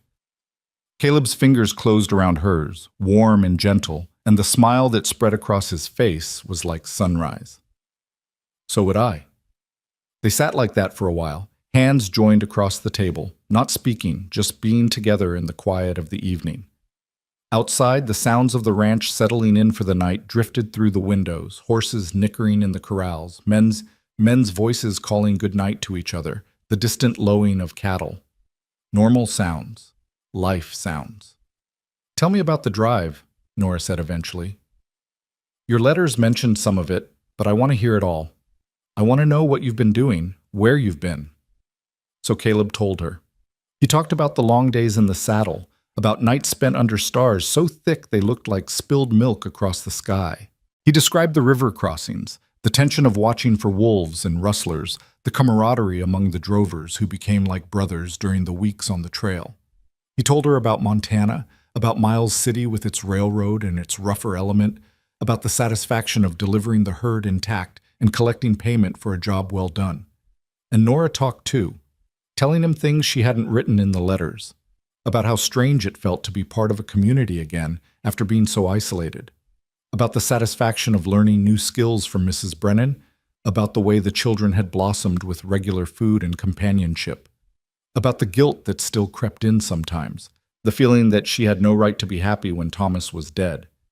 Guilt's a heavy thing to carry, Caleb said. I know something about that. Still feel guilty about my sister, about not being able to save her.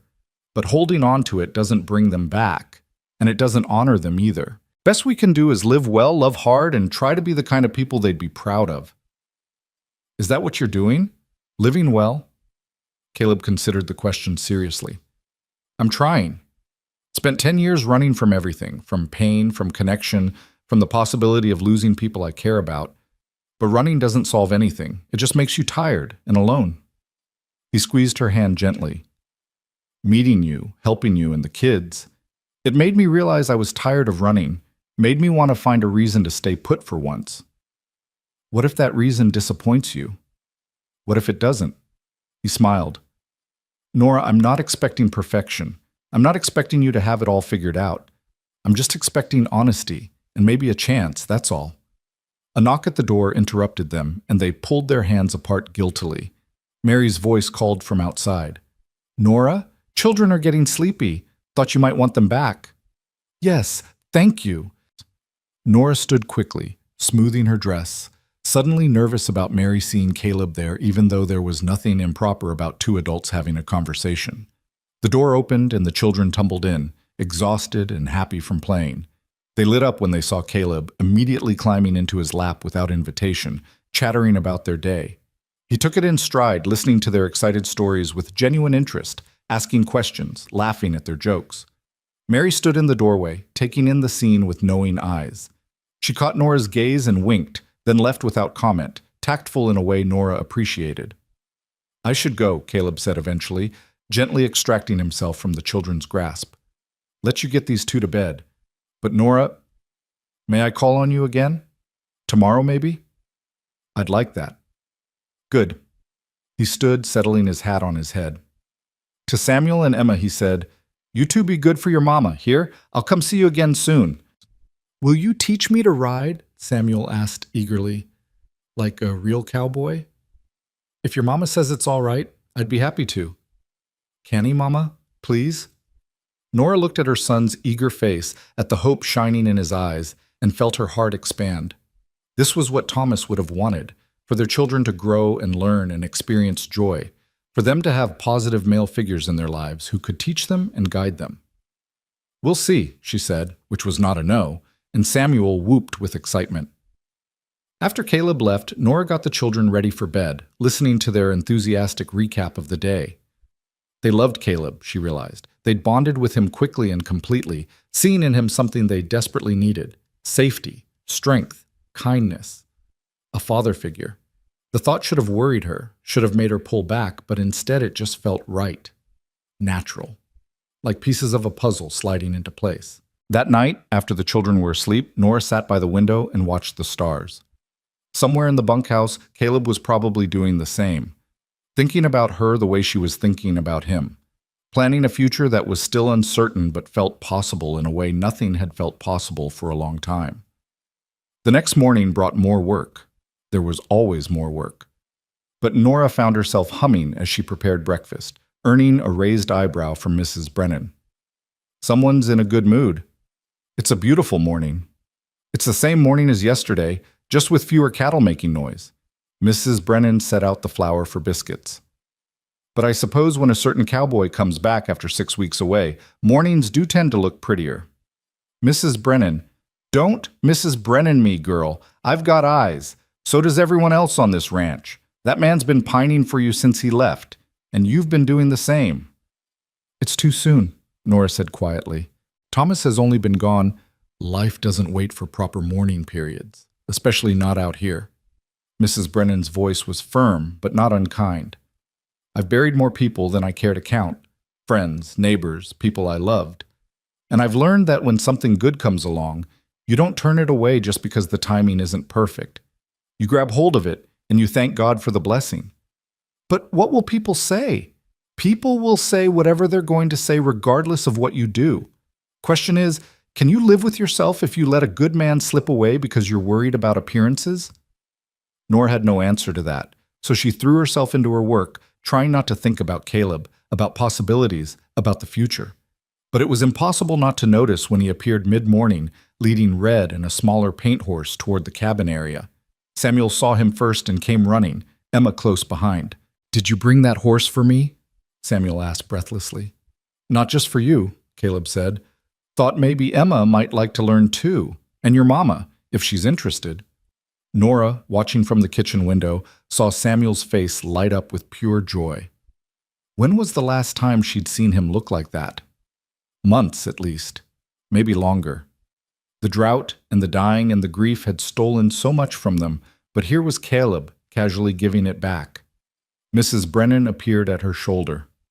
"Well, are you going to stand here watching, or are you going to go out there?" "I have work. Work will keep.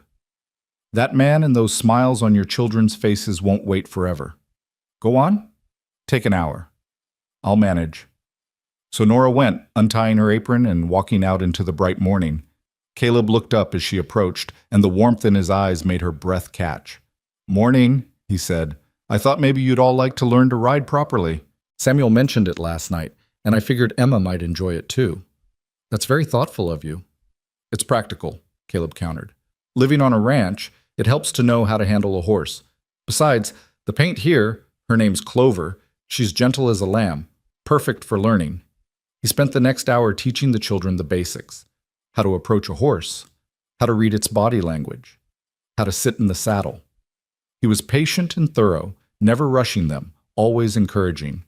And when Samuel finally sat in the saddle for the first time, his small hands gripping the pommel with white-knuckled intensity, the pride on Caleb's face was unmistakable. "That's it," he said. "You're a natural, son. Just relax and let Clover do the work." Nora watched, her heart so full it ached.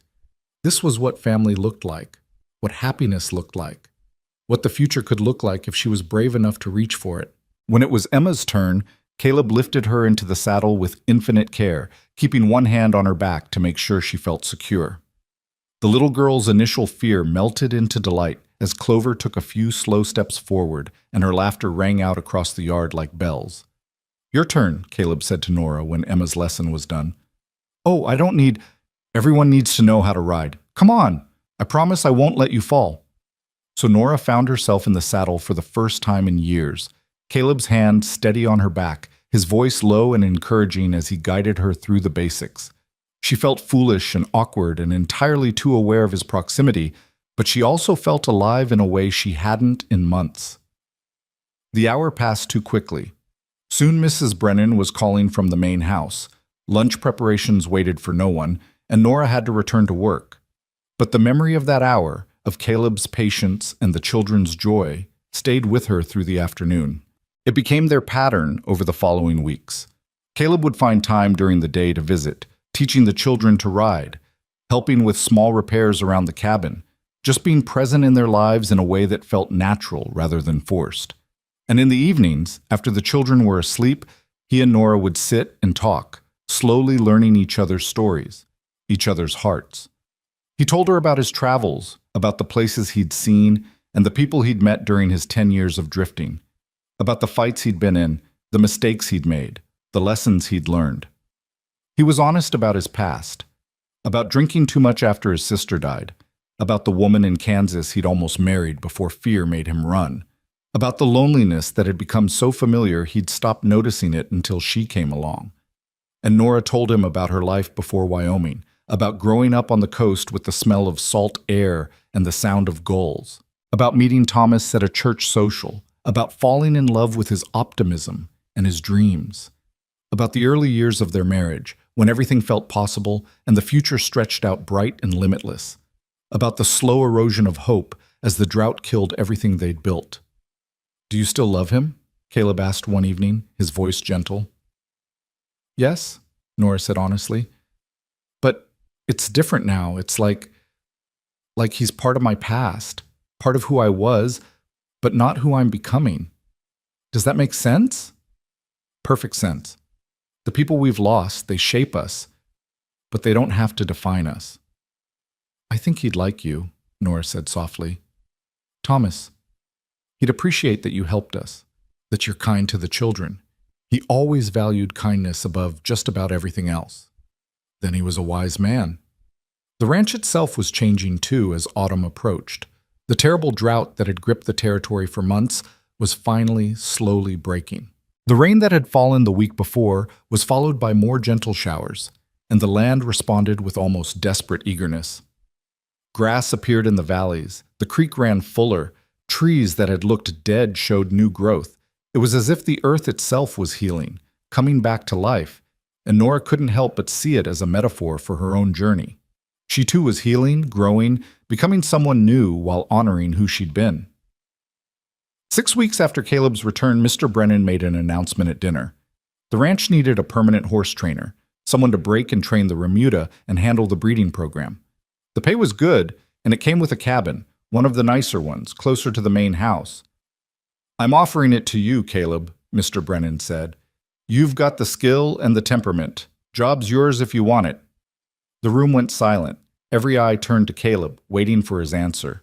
Nora's heart hammered in her chest. A permanent position meant staying.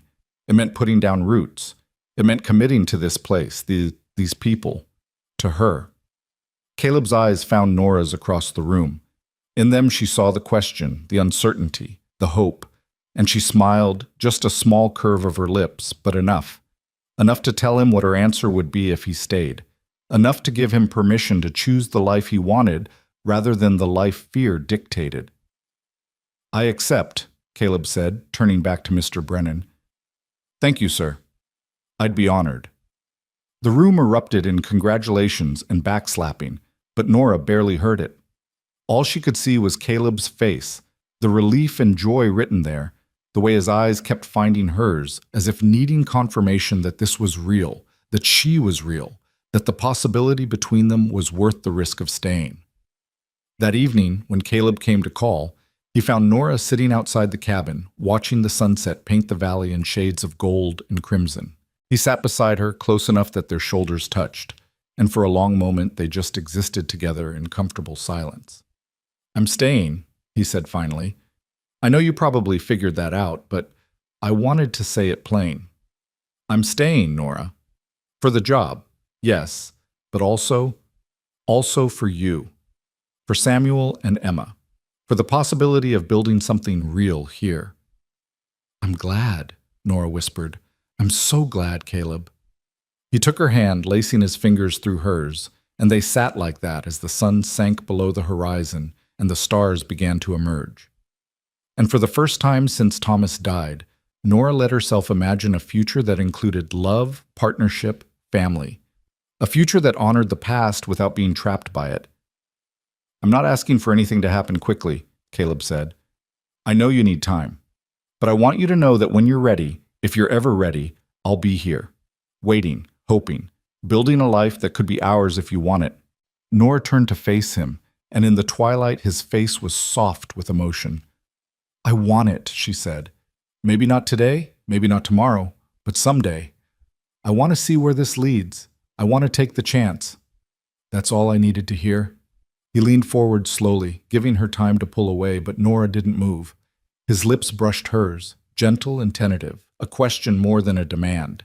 She answered by leaning into the kiss, her free hand coming up to rest against his chest where she could feel his heart beating strong and sure. It was nothing like kissing Thomas had been. It was new and different and entirely its own thing. Not better or worse, just different. The beginning of something rather than the continuation of what had been. When they pulled apart, both slightly breathless, Caleb rested his forehead against hers. I'm going to court you proper, he said. Do this right. Give you time to grieve and heal and be sure. And when you're ready, if you're ready, I'm going to ask you to marry me, just so you know. So there's no confusion about my intentions. Nora laughed, the sound surprising her with its lightness. I appreciate the warning. Fair is fair. He stood, pulling her up with him. Now I should go before your reputation suffers any more than it probably already has. But I'll see you tomorrow? Tomorrow, Nora agreed. And the day after that. and the day after that. I'm counting on it. He kissed her once more, quick and sweet, then disappeared into the darkness toward his bunk in the ranch hand's quarters. Nora stood watching until she couldn't see him anymore, then went inside to her children, her home, her new life. The future was uncertain. There would be hard days ahead, moments of doubt, times when grief crept back in. But there would also be joy, possibility, love. She was beginning to understand that both could be true at the same time, that she could honor Thomas's memory while building something new with Caleb, that she could be both widow and woman in love, that life could be complicated and messy and absolutely worth living. Inside the cabin, Samuel and Emma were already asleep, their faces peaceful in the lamplight. Nora kissed each of them gently, then prepared for bed herself. And as she lay in the darkness, listening to the sounds of the ranch settling in for the night, she felt something she'd thought she'd never feel again. Hope. Autumn settled over Eagle Bend Ranch like a gentle benediction, painting the valley in shades of amber and rust. The cottonwoods along the creek turned golden, their leaves catching the slanted sunlight and transforming the landscape into something almost magical. The air carried a crisp edge in the mornings now, promising the winter to come, but for now it was perfect. Cool enough to work without drowning in sweat, warm enough that the children could still play outside until dusk. Nora had been at the ranch for 3 months now, and the rhythm of her days had become as familiar as breathing. Rise before dawn, help Mrs. Brennan prepare breakfast for the hands, clean and cook, and manage the endless demands of a working ranch. But within that structure, she'd found something she hadn't expected. Contentment. Not the wild, dreaming happiness Thomas had promised her, but something steadier, something that felt like it might actually last. And through it all, woven into every day like thread through fabric, was Caleb. He'd been true to his word about courting her properly. He called on her every evening after the children were asleep, bringing small gifts, wildflowers he'd found while riding the boundary lines, a hair ribbon he'd bought in town for Emma, a carved wooden horse he'd made for Samuel. They would sit on the porch of her cabin and talk about everything and nothing, their conversations ranging from the profound to the mundane with equal comfort. But it was the small things that made Nora's heart swell. The way Caleb had fixed the loose board on her porch without being asked. How he always made sure there was firewood stacked by her door before the evening chill set in. The patient way he taught Samuel to ride, never losing his temper when the boy made mistakes, always encouraging him to try again. The gentle manner in which he braided Emma's hair when Nora's hands were occupied with work, his large fingers surprisingly deft with the small task.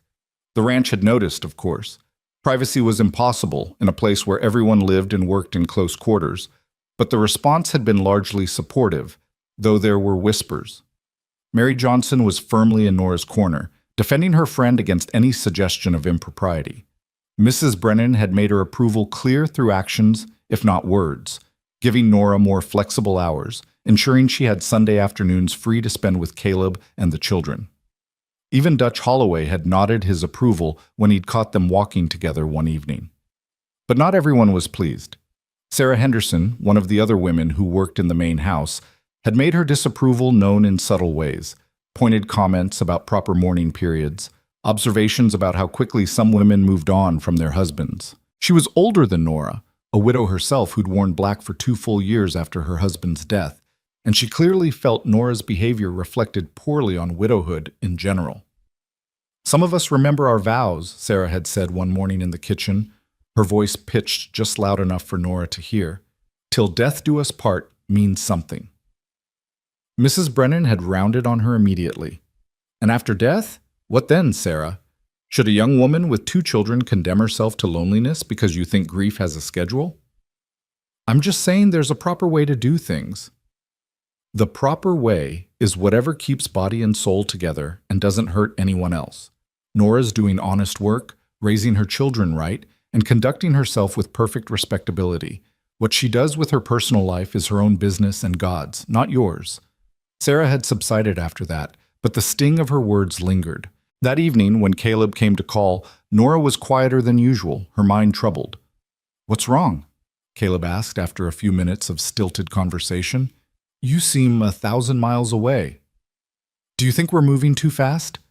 The question burst out of her before she could stop it. "Be honest with me, Caleb. Is what we're doing wrong?" He was quiet for a long moment, his expression thoughtful in the lamplight spilling from the cabin window. Wrong how? Morally? Socially? In whose eyes? In anyone's eyes. Everyone's. I don't know. Nora twisted her hands in her lap. Sarah Henderson said something today about proper mourning, about remembering vows, and it made me think, what if she's right? What if I'm disrespecting Thomas's memory? What if the children grow up thinking I didn't love their father because I moved on so quickly? Nora, look at me. Caleb's voice was gentle but firm. When she met his eyes, he continued. Samuel was 7 when his father died. Emma was 4. What do you think they'll remember more clearly when they're grown? How long you wore black, or whether they had food to eat and a safe place to sleep? But I'm not finished. You loved your husband. Anyone can see that in the way you talk about him, the way you've honored his memory. But he's gone, Nora. You're not. Your children aren't. And life doesn't stop just because we think it should. He reached for her hand, holding it gently. If someone wants to judge you for surviving, for finding happiness again, for giving your children a chance at a normal life, that says more about them than it does about you. Sarah lost her husband too. She managed alone. Did she have 2 young children to feed? Was she destitute and starving when he died? Caleb's voice was patient but pointed. Everyone's situation is different, Nora. You can't compare your path to someone else's and expect them to be the same. Nora felt tears prick her eyes. I just don't want people to think badly of him, of Thomas. He was a good man, Caleb. He tried so hard. I know he was, and I know he did. Caleb moved closer, his arm coming around her shoulders in a gesture of comfort rather than romance. But he would want you to be happy, wouldn't he? He would want his children taken care of. If the roles were reversed, if you died and he'd survived, would you want him to spend the rest of his life alone? The question struck home. Nora tried to imagine Thomas in her position, grieving, desperate, struggling to care for their children alone. Would she want him to refuse help? To reject the possibility of love again? To sentence himself to loneliness out of some misguided sense of loyalty to her memory? No, she whispered. I'd want him to find happiness, to give the children a mother who could love them. Then why should it be different for you? It was such a simple question, but it cut through all of Nora's guilt and confusion like a knife through butter. Why should it be different? Why should she hold herself to a standard she wouldn't impose on Thomas? Why should other people's opinions about proper mourning matter more than her own survival and happiness? I'm scared, she admitted. Not of you, but of everything. Of moving forward. Of forgetting him. Of making another mistake. What if it's not a mistake? Caleb's voice was soft. What if this is exactly what's supposed to happen? What if I was supposed to find you on that road? Supposed to help you? Supposed to stay? You don't believe in fate. I didn't used to, but meeting you made me reconsider a lot of things I thought I knew. He pulled back slightly so he could see her face. Nora, I'm not asking you to forget Thomas. I'm not asking you to pretend he never existed. I'm just asking you to let yourself live. To let yourself be happy. Is that really so wrong? She looked into his eyes, those blue-green eyes that had become so familiar, so dear, and felt the last of her resistance crumble. No, she said. No, it's not wrong. Then stop letting other people's opinions run your life. You've got nothing to be ashamed of. That night, after Caleb left, Nora lay awake thinking about his words. She thought about Thomas, about the dreams they'd shared and the life they'd tried to build. She thought about the moment on the road when she'd been ready to give up her children, and how Caleb had appeared like an answer to a prayer. She thought about the past 3 months, about the gradual healing of her heart, about the way love could grow even in the ashes of loss. And she realized something important. She could honor Thomas's memory and still build a future with Caleb. The two weren't mutually exclusive. Thomas would always be Samuel and Emma's father, would always be the man who'd loved her first, who'd given her the gift of her children. But Caleb could be the man who loved her second, who helped her rebuild, who gave them all a chance at happiness again. The next morning, she worked with renewed purpose, ignoring Sarah's pointed looks and whispered comments. At noon, when the hands came in for their meal, she caught Caleb's eye across the crowded dining room and smiled, a real smile, unguarded and genuine. His face lit up in response, and several of the men noticed, exchanging knowing grins. After the meal, as Nora was clearing dishes, Mrs. Brennan pulled her aside. "I'm proud of you," the older woman said without preamble. "Ma'am? You've been walking around for weeks now looking guilty for being happy. It's good to see you finally let that go." Mrs. Brennan's stern face softened slightly. "Life's too short for unnecessary guilt, Nora. God knows we all carry enough of the necessary kind." "Thank you," Nora said, her throat tight with emotion. "For everything. For giving me this job, for defending me to Sarah, for nothing. You've earned your place here through hard work and good character. The rest is just human decency." Mrs. Brennan turned back to her work, but not before adding, "That man of yours asked Mr. Brennan's permission to marry you, you know, did it proper, old-fashioned like. Said he wanted to make sure we'd be agreeable before he asked you." Nora's heart stuttered. "When?" "Last week. Mr. Brennan gave his blessing, for what it's worth. Not that you need it, being a grown woman and all, but Caleb wanted to do things right." Mrs. Brennan glanced at her. "Thought you should know, in case he asks and you want time to think about your answer." The rest of the day passed in a haze. Nora's mind kept returning to Mrs. Brennan's revelation. Caleb was going to propose. Soon, probably. And she needed to decide what her answer would be. Her heart already knew. Her heart had known for weeks, maybe longer. But her head wanted to be cautious, to consider all the implications. Samuel and Emma adored Caleb, but how would they feel about him becoming their stepfather? Would it feel like a betrayal of Thomas? And what about her? Was she truly ready to marry again, to make those vows to another man? That evening, Mary came by after the children were asleep, carrying a bottle of wine she'd been saving for a special occasion. "Heard the news," she said, settling into one of the porch chairs. "The whole ranch is talking about how Caleb asked Mr. Brennan's permission. Very romantic." "Is nothing private around here?" "Honey, you know better than that." Mary poured them each a glass. "So, what are you going to say when he asks?" "I don't know." "Liar. You know exactly what you're going to say.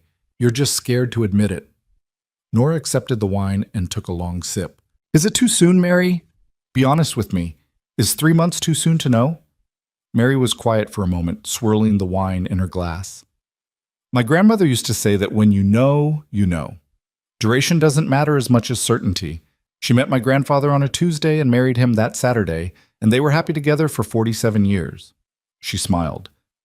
"But I also think that only you can answer that question. Not me, not Mrs. Brennan, not Sarah Henderson with her judgmental comments. Only you." "I love him," Nora said quietly. "I didn't mean to, didn't plan to, but I do. Is that a betrayal of Thomas?" "Did you love Thomas?" "With all my heart." "Past tense," Mary pointed out gently. "You loved him. He's gone. That love doesn't disappear, but it becomes part of your history instead of your present. There's nothing wrong with that, Nora. It's not betrayal. It's survival." They sat in comfortable silence for a while, sipping wine and watching the stars emerge. Finally, Mary stood to leave. "For what it's worth," she said, "I think you and Caleb are good together. I think he'll be good to you and good for those children. And I think Thomas, wherever he is, would be grateful that someone's taking care of his family." After Mary left, Nora sat alone with her thoughts and her wine. She thought about the day she'd met Caleb, about the desperation that had driven her toward Sweetwater Junction with the intention of giving up her children.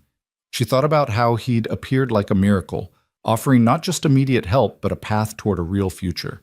She thought about the letters they'd exchanged, the conversations they'd shared, the slow building of trust and affection into something deeper. And she thought about love, how it could exist in multiple forms, how it could honor the past while embracing the future, how it could heal wounds she'd thought were permanent. The answer, she realized, had never really been in doubt. 3 days later, Caleb asked her to take a walk with him after dinner. They left the children in Mary's care and headed toward the creek, where the cottonwoods glowed golden in the setting sun. The air was cool and clean, carrying the scent of water and autumn leaves, and for a while they walked in comfortable silence, just enjoying each other's presence. Finally, Caleb stopped at a bend in the creek where the water pooled deep and clear. He turned to face her, his expression serious but not nervous. This was a man who knew what he wanted and wasn't afraid to ask for it. "Nora, I need to tell you something, and I need you to just listen until I'm done, all right? She nodded, her heart already racing. I've spent 10 years running from anything that looked like permanence. Told myself I was protecting myself from loss, from pain, from all the things that come with caring about people and places. But really, I was just scared. Scared of failing, scared of not being enough, scared of losing people the way I lost my family. He took her hands in his calloused thumbs brushing over her knuckles. Then I met you, and you were scared too, but you weren't running. You were fighting for your children, doing whatever it took to keep them safe, even when it meant breaking your own heart. That kind of courage, that kind of love, it made me realize I'd been wrong about everything. Caleb, let me finish. His smile was gentle. Meeting you, helping you, watching you build a life here, it showed me what I'd been missing all those years. Not just love, though God knows I love you more than I thought possible, but purpose, family, the kind of roots that make life worth living instead of just worth surviving. He released one of her hands and reached into his pocket, pulling out a small box. When he opened it, Nora saw a simple gold band. Nothing fancy, but beautiful in its plainness. I know it's been less than 4 months since Thomas died. I know people will talk. I know there are 100 reasons why we should wait longer. But I also know that life's too short and too uncertain to waste time on should-haves and maybes. He dropped to one knee, still holding her hand, looking up at her with those extraordinary eyes. Nora Hale, will you marry me? Will you let me be a father to Samuel and Emma? Will you build a life with me here at Eagle Bend and let me love you the way you deserve to be loved? Tears were streaming down Nora's face, but they weren't tears of sadness. They were tears of joy, of relief, of gratitude for this second chance she'd been given. Yes, she whispered. Then louder, yes, Caleb. Yes, I'll marry you. He stood and pulled her into his arms, holding her tight against his chest while she cried and laughed simultaneously. When she finally pulled back enough to look at him, he was grinning like a fool, all his usual careful composure gone in favor of pure, unguarded happiness. I love you, she said, the words coming easily now that she'd given herself permission to feel them. I love you so much it scares me sometimes. I love you too. He slipped the ring onto her finger.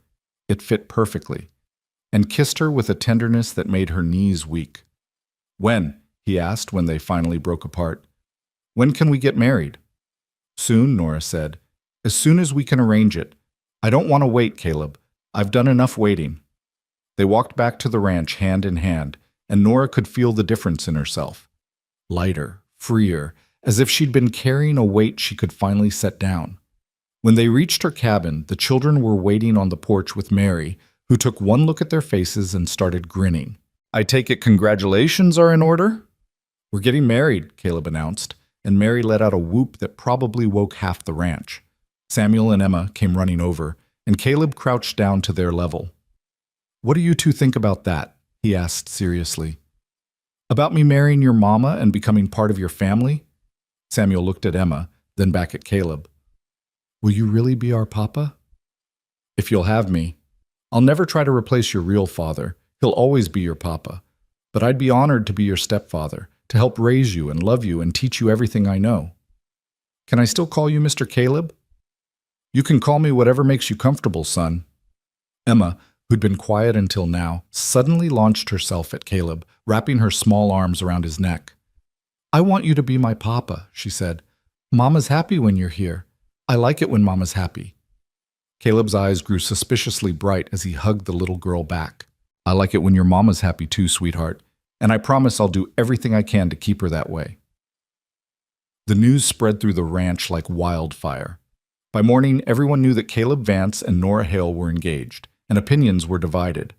Most of the ranch hands were supportive, slapping Caleb on the back and congratulating him on his good fortune. The other women were more mixed. Mary and a few others were thrilled, while Sarah Henderson and her allies maintained their disapproving silence. But the Brennans' response was what mattered most, and they were unequivocally supportive. Mrs. Brennan insisted on hosting the wedding at the ranch house, and Mr. Brennan offered Caleb the larger cabin he'd been promised when he took the horse training position. Can't have you and your new family cramped in that little place, Mr. Brennan said. The cabin near the west pasture is bigger, got 3 rooms. Should suit you better. That's generous of you, sir. It's practical. Happy workers are productive workers, and you're one of my best hands. Besides, Margaret's already planning the wedding, and when my wife plans something, it happens whether you're ready or not. He wasn't wrong. Mrs. Brennan threw herself into wedding preparations with the same efficiency she brought to everything else.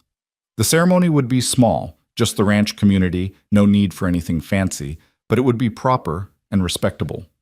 She enlisted Mary and the other supportive women to help sew Nora a new dress, something simple but pretty in a soft blue that brought out her eyes. No white, Mrs. Brennan said firmly. You're a widow with children.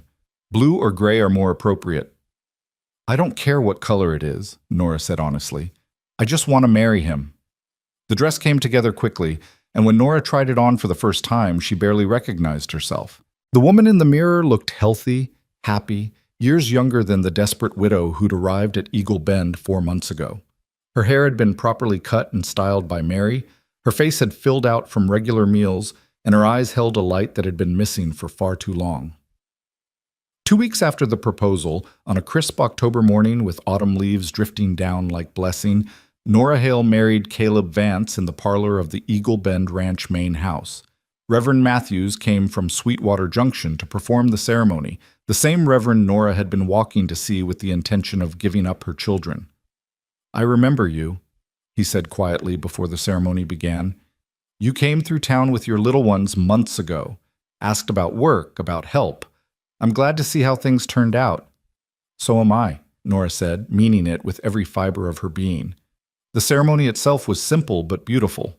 Samuel and Emma stood beside Nora, dressed in their Sunday best, their faces shining with excitement. Caleb wore a new shirt and looked more nervous than she'd ever seen him, his hands fidgeting with his hat until Dutch took it from him with a grin. The ranch community gathered close, everyone who'd become part of Nora's new life in this place. When Reverend Matthews asked if anyone objected to the union, there was a tense moment of silence. Nora saw Sarah Henderson open her mouth as if to speak, but Mrs. Brennan's withering glare stopped her cold. The moment passed, and the ceremony continued. Do you, Caleb Vance, take Nora Hale to be your lawfully wedded wife? I do.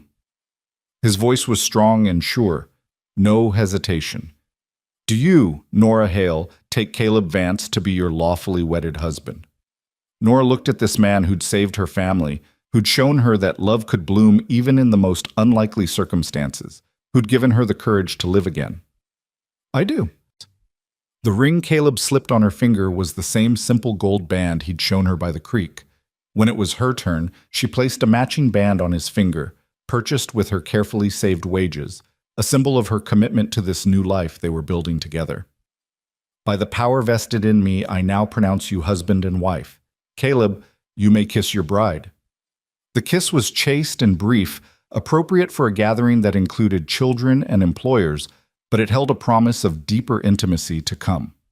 When they pulled apart, Caleb was grinning and Nora was crying happy tears, and the assembled crowd erupted in applause. Mrs. Brennan had prepared a feast, roasted beef and potatoes, fresh bread, pies made from the last of the season's apples. The ranch hands played fiddle and guitar, and there was dancing in the yard despite the autumn chill. Samuel danced with Mary's eldest daughter, his face serious with concentration as he tried to remember the steps. Emma rode on Caleb's shoulders, giggling as he spun around. And Nora danced with her new husband, his arms strong around her waist, his eyes full of love. Happy? He asked as they swayed together. More than I thought possible. Good. That's all I want, to make you happy. You do, she assured him. Every day in 100 small ways you make me happy. As evening fell and the celebration wound down, Caleb and Nora said their goodnights and headed to their new home, the larger cabin Mr. Brennan had provided, which several of the hands had spent the past week preparing for them. The children ran ahead, excited to explore their new space, and Caleb and Nora followed more slowly, hand in hand. The cabin was indeed larger than what they'd had before, a main room for living and cooking, 2 bedrooms, and a small loft space above.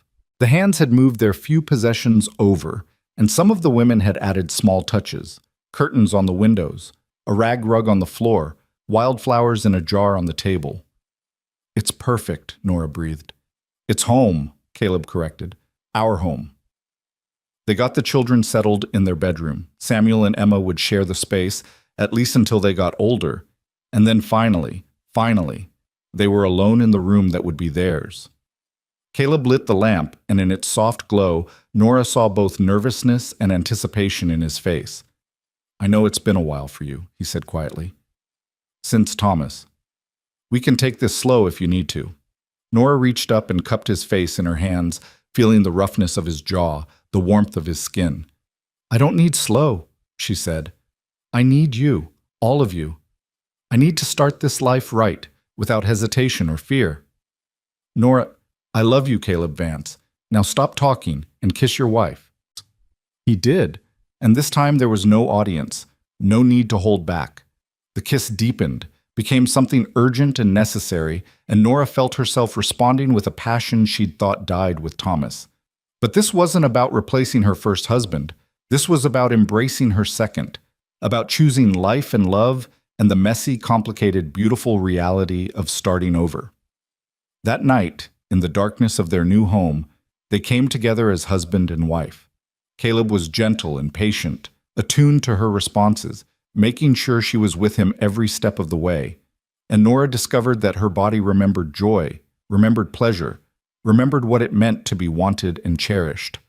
When it was over and they lay tangled together in the aftermath, she felt a peace she hadn't known in years. "No regrets?" Caleb asked, his fingers tracing lazy patterns on her shoulder. "None," Nora said firmly.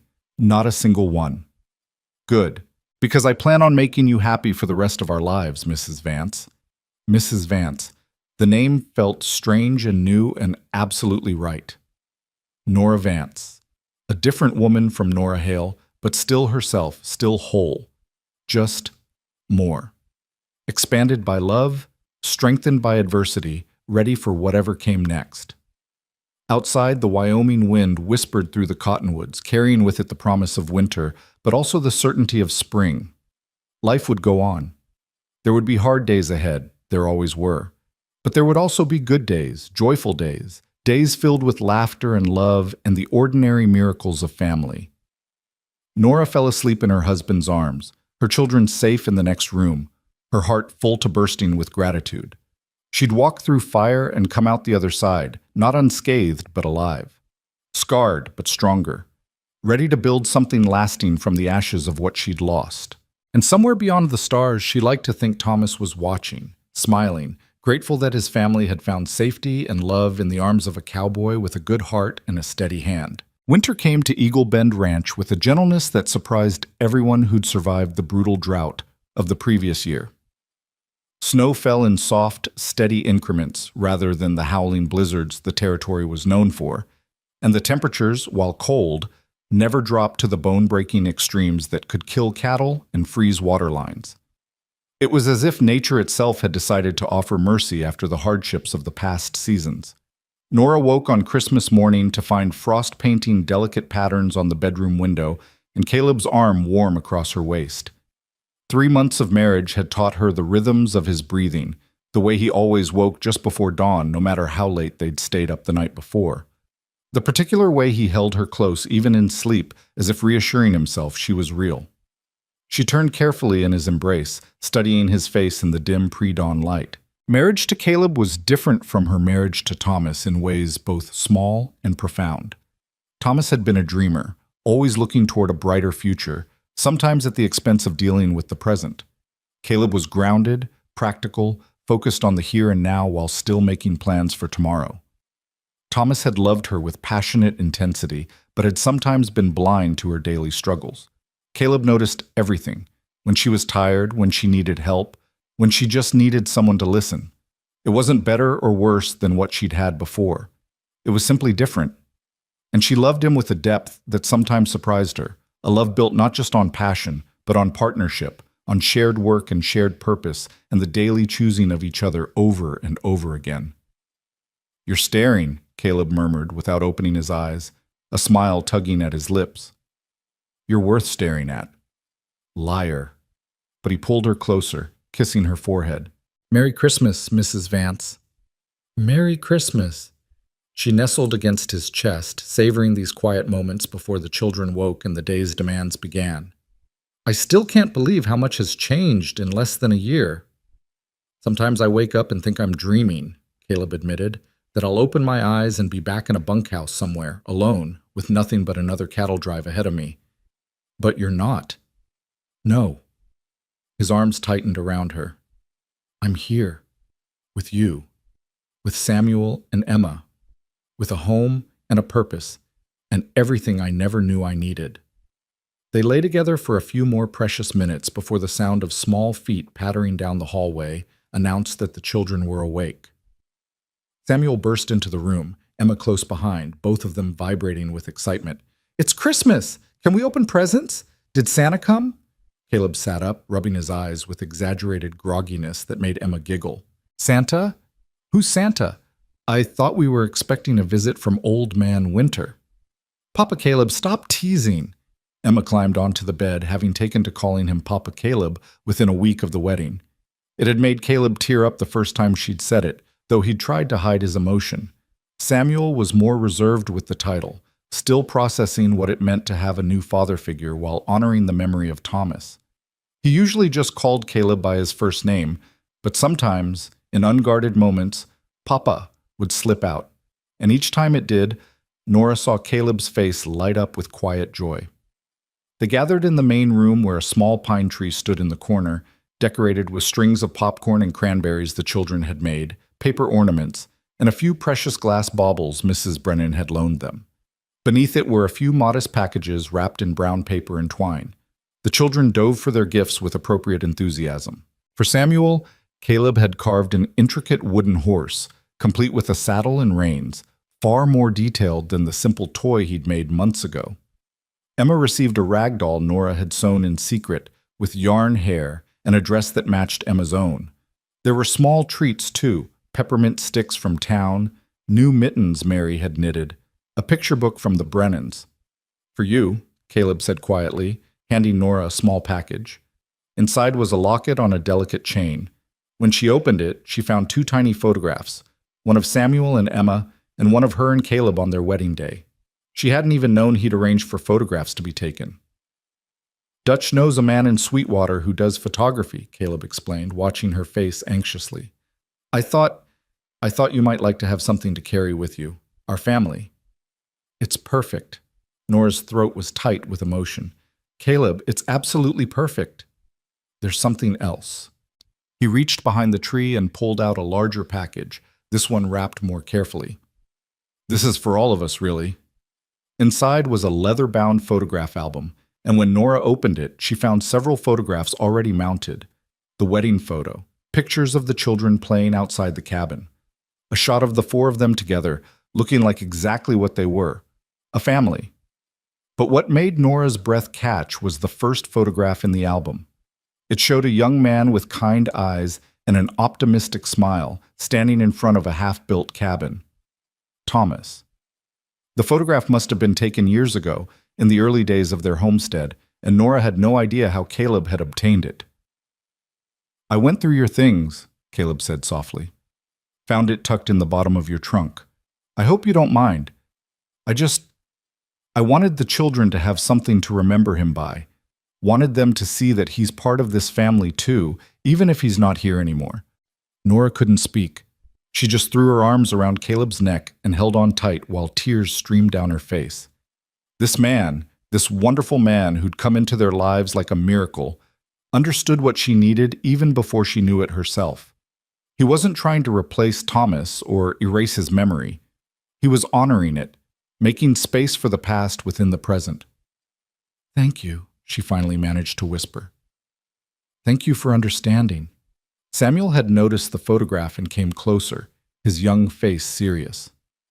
That's my papa, he said quietly. My first papa. That's right, Caleb said, pulling the boy close. And he was a good man who loved you very much. Don't ever forget that, son. I won't. Samuel looked up at Caleb, his eyes searching. But you're my papa too now, aren't you? If you want me to be. I do. The words were simple but profound, and Nora saw Caleb's eyes grow bright with unshed tears.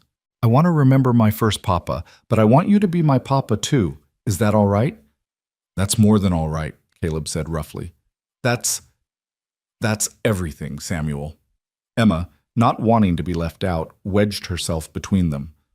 We're a family, she announced with the certainty of a 4-year-old who'd found her place in the world. All of us together. That's right, sweetheart, Nora said, pulling them all into an embrace. All of us together. Later that morning, they walked to the main house for the Christmas feast Mrs. Brennan had been preparing for days.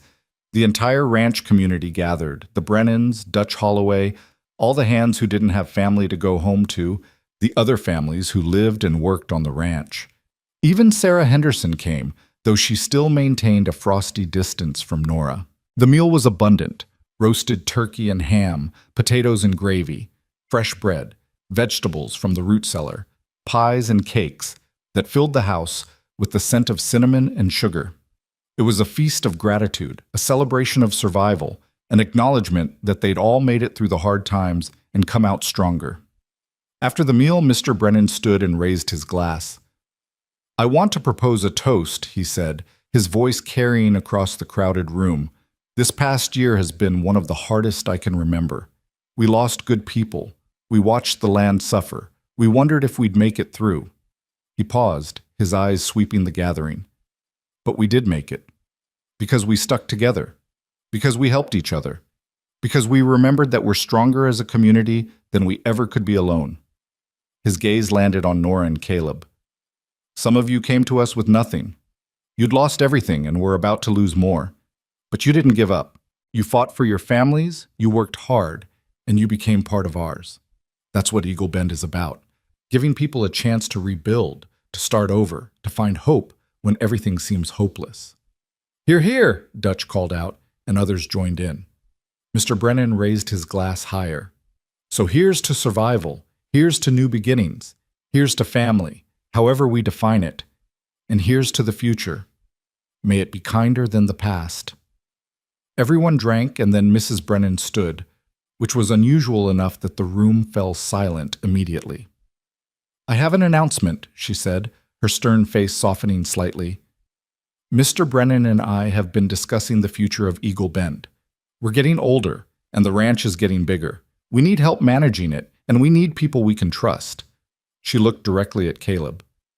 Caleb Vance, you've proven yourself to be one of the finest horsemen I've ever seen, but more than that, you've shown exceptional character and judgment. We'd like to promote you to assistant foreman, working directly under Dutch. The position comes with a raise in wages and additional responsibilities, including helping to make decisions about ranch operations. Caleb looked stunned. Mrs. Brennan, I'm honored. Thank you. Don't thank me yet, it's a lot of work. But there was approval in her eyes.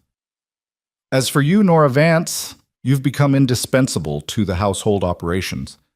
I'd like to make you my official assistant, which means you'd help manage not just the kitchen, but all the domestic operations of the ranch. It also comes with a raise. Nora felt tears spring to her eyes. I don't know what to say. Say yes, Mrs. Brennan replied tartly. I'm not getting any younger, and I need someone who can eventually take over these responsibilities. You've proven you have the skills and the temperament. Then yes, of course, thank you. The room erupted in congratulations and celebration. Mary hugged Nora fiercely, whispering, You deserve this. You've worked so hard. Dutch clapped Caleb on the back, already discussing their new working arrangement. Even some of the hands who'd been uncertain about the quick marriage seemed genuinely pleased for them. Only Sarah Henderson remained apart, her expression disapproving. But as the afternoon wore on and the children played and the adults laughed and shared stories, even she seemed to soften slightly. When Emma accidentally bumped into her while running, Sarah steadied the little girl with a gentle hand rather than a harsh word, and Nora saw something like regret flicker across her face. Later, as people were preparing to leave, Sarah approached Nora. It was the first time she'd voluntarily spoken to her in months. Mrs. Vance, she said formally, I owe you an apology. Nora was too surprised to respond immediately. Sarah continued, her words stiff but sincere. I've been Unkind. In my thoughts and in my words. I judged you harshly because your grief didn't look like mine did, and that wasn't fair. Everyone mourns differently, and everyone heals in their own time. She paused, clearly struggling. You made choices I wouldn't have made, but they were the right choices for you and your children. I can see that now. Thank you, Nora said quietly. That means more than you know. Your husband, the new one, he's a good man, and those children are thriving. That's what matters. Sarah nodded once, formally, then walked away. But some of the tension that had existed between them had eased. That evening, after the children were asleep and the cabin was quiet, Caleb and Nora sat together by the fire, wrapped in a quilt, watching the flames dance. Can you believe it? Nora asked. 6 months ago, I was ready to give up everything, and now? Now you have everything, Caleb finished. We have everything. It doesn't feel real sometimes, like I'm going to wake up and find myself back on that dusty road, starving and desperate. You're not. Caleb kissed her temple.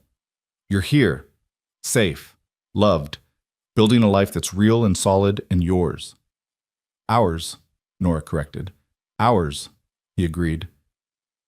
They sat in comfortable silence for a while, and then Nora said, I need to tell you something. Caleb tensed slightly. What is it? I'm pregnant. The words hung in the air for a moment, and Nora held her breath, waiting for his reaction. They hadn't discussed having children together, there hadn't seemed to be time, and with Samuel and Emma already part of their family, she hadn't been sure how he'd feel about adding another. But when she looked at his face, she saw wonder and joy written there in equal measure. You're sure? He asked. I'm sure. About 6 weeks along, I think. A baby. Caleb's hand moved to her stomach, resting there gently as if he could already feel the life growing inside. Our baby. Are you happy? Happy? He laughed, a sound of pure delight. Nora, I'm beyond happy. I never thought I'd have this. A wife, children, a family of my own. And now we're going to have a baby together? You're not worried about the timing, The timing is perfect, Caleb interrupted. Everything about this is perfect. He pulled her closer, his voice thick with emotion. Thank you. Thank you for giving me this gift, for giving me everything I never knew I needed. Thank you for saving us, Nora replied, for seeing us on that road and choosing to help instead of riding past, for giving us hope when we'd lost it all. I didn't save you, you saved yourself. I just showed you the way. Then thank you for showing us the way and for walking it with us. They held each other as the fire burned down to embers, talking quietly about the future, about names for the baby, about whether they'd need to add on to the cabin, about how Samuel and Emma would react to having a younger sibling, about all the ordinary, wonderful concerns of people building a life together. The months that followed were busy but joyful. Caleb threw himself into his new responsibilities as assistant foreman, working closely with Dutch to manage the ranch's operations. He proved to have a natural talent for leadership, earning the respect of the other hands through a combination of competence and fairness. The horses he trained were sought after throughout the territory, and the breeding program he developed became one of Eagle Bend's most profitable operations. Nora managed the household with the same efficiency she'd learned from Mrs. Brennan, coordinating the domestic staff, planning meals, ensuring everything ran smoothly. But she also made time for her children, supervising their lessons with the ranch teacher, playing with them in the evenings, creating the kind of stable, loving home she'd always wanted for them. As winter gave way to spring, the valley transformed. The creek ran high with snowmelt, and wildflowers appeared in the meadows, purple lupine and yellow balsam root and delicate white columbine. The cattle grew fat on new grass, and foals were born in the corrals, their spindly legs and curious faces delighting the children. Samuel was growing taller, more confident, spending his days learning from Caleb and the other hands. He could ride now, really ride, sitting a horse like he'd been born to it. He still talked about Thomas sometimes, keeping his first father's memory alive, but he'd also fully embraced Caleb as his papa. The two of them had developed a special bond, often disappearing together to work with the horses or ride the boundary lines. Emma was thriving too, blossoming into a cheerful, chatty little girl who seemed to know everyone on the ranch. She helped Nora in the kitchen, played with the other children, and followed Caleb around like a devoted shadow whenever he was home. She had no memories of the desperate times, the hunger and fear. For her, this was simply life, safe, happy, full of love. As Nora's pregnancy progressed, the ranch women rallied around her. Mary was constantly checking on her, bringing by food and helping with heavier tasks. Mrs. Brennan made sure Nora didn't overwork herself, adjusting her responsibilities as needed. Even Sarah Henderson contributed, sewing tiny clothes for the coming baby with surprising skill. "It's a boy," Mrs. Brennan pronounced one day, studying the way Nora was carrying. "Mark my words, you're carrying low and all out front. That's a boy." "What if it's a girl?" Nora asked, amused. "Then I'll be wrong for the first time in 40 years of predicting babies." Mrs. Brennan's eyes twinkled. "But I'm not wrong." Summer arrived with warm sunshine and long days perfect for outdoor work. The ranch was prosperous, the cattle healthy, the future bright. On a warm July evening, Nora's labor began. Mary fetched Mrs. Brennan and the midwife from town while Caleb paced outside the bedroom, trying to stay calm and failing miserably. Samuel and Emma were with the Johnsons, kept away from the drama but intensely curious about what was happening. The labor was long but not complicated, and as the sun set and stars began to appear, a baby's cry filled the cabin. Mrs. Brennan emerged, smiling broadly. "You have a son," she announced, "a healthy, loud son with his father's eyes. And Nora's doing fine. Tired, but fine." Caleb rushed into the bedroom to find Nora propped up against pillows, exhausted and sweaty and absolutely radiant, holding a small bundle wrapped in blankets. When he approached, she pulled back the blanket to reveal a red-faced infant with a shock of dark hair and eyes that were indeed the same blue-green as Caleb's. "Meet your son," Nora said softly. "Meet Thomas Caleb Vance." Caleb's breath caught. "You named him after—" "After both of you. After the man who gave me my first chance at happiness, and the man who gave me my second." Nora's eyes were bright with tears. "He carries both of your names because he's part of both legacies. Is that all right?" "It's perfect." Caleb sat carefully on the edge of the bed, his finger stroking the baby's impossibly soft cheek. "He's perfect. You're perfect. All of this is—" His voice broke. "I never dreamed I could have this, Nora. A family. A real family." "Well, you have one now," Nora said, "and you're stuck with us." "Best place I've ever been stuck." They sat together, admiring their son, until Mrs. Brennan shooed Caleb out so Nora could rest. But before he left, he kissed her forehead. "Thank you," he whispered, "for choosing me, for building this life with me, for everything. Thank you for being worth choosing." The next morning, Samuel and Emma were brought to meet their new brother. Samuel was fascinated, wanting to touch the baby's tiny hands and count his fingers and toes. Emma was more cautious but clearly delighted, already planning all the things she'd teach him when he was bigger. "He's really ours?" Samuel asked. "Our brother?" "Really yours," Nora confirmed. "Half-brother, technically, but that doesn't matter. You're all family." "I like his name," Samuel said thoughtfully. "Thomas was my first papa's name." "That's right. We wanted to honor his memory, and to honor Caleb, too. Your new brother connects all of us, past and present." Samuel nodded seriously, processing this information. Then he said, "I think my first papa would be happy, that we're all together and safe, that we have a baby and a home and everything we need." "Mom, I think so too," Nora said, her throat tight with emotion. "I think he'd be very happy." As summer progressed, little Thomas thrived. He was a good baby, alert and curious, studying the world with his striking blue-green eyes. Caleb was a devoted father, getting up for middle-of-the-night feedings, walking the floor when the baby was fussy, changing diapers without complaint. Watching him with their son, Nora fell in love with him all over again. But it wasn't just the baby who had her heart full. It was everything. The way Samuel had become confident and capable under Caleb's mentorship, the way Emma's laughter rang out across the ranch, the way they'd all become genuinely part of the Eagle Bend community. The way life had not just continued after tragedy, but had grown rich and full, and meaningful. One evening in late August, as the sun was setting and painting the valley in shades of gold, Nora stood outside their cabin watching her family. Caleb was teaching Samuel how to throw a rope, both of them laughing when the loop missed the fence post again. Emma was playing with Thomas on a blanket spread in the grass, making faces at him until he gurgled with delight. In the distance, the creek sparkled in the fading light, and cattle grazed peacefully on the hillsides. This was home. This was family. This was the life she'd been fighting for on that terrible day when she'd decided to walk to Sweetwater Junction with the intention of giving up her children. How far they'd all come since then. How much had changed.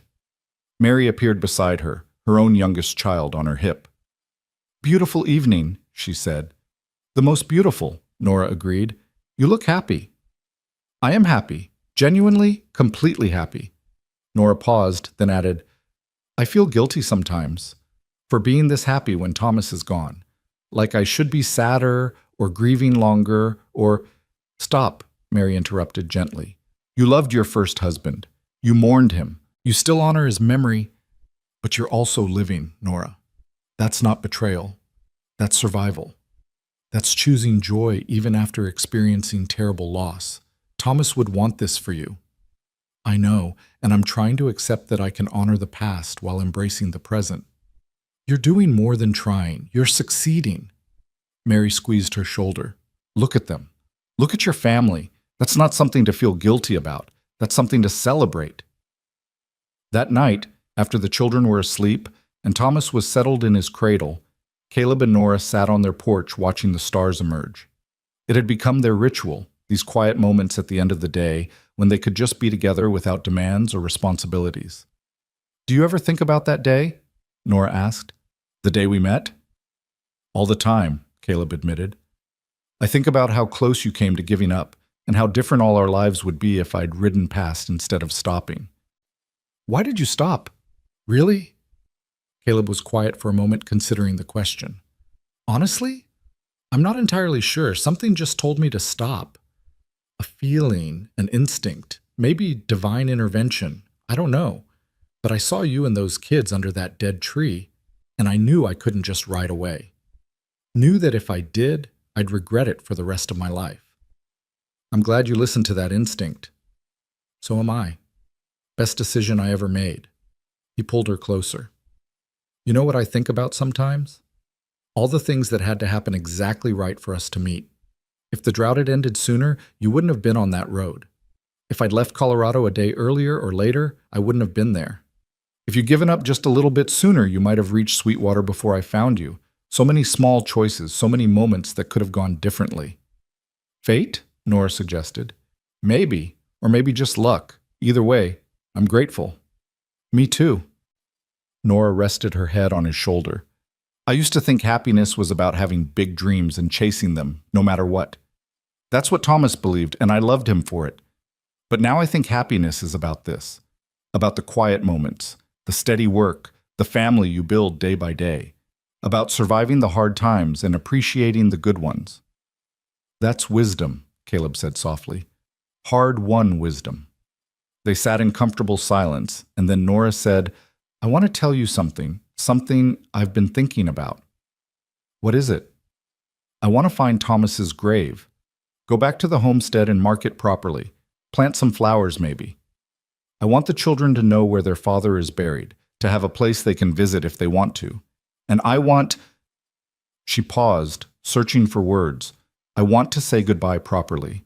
Not to forget him, but to acknowledge that chapter of my life is closed, that I'm moving forward." "Then we'll go," Caleb said without hesitation. "Whenever you're ready, we'll all go together.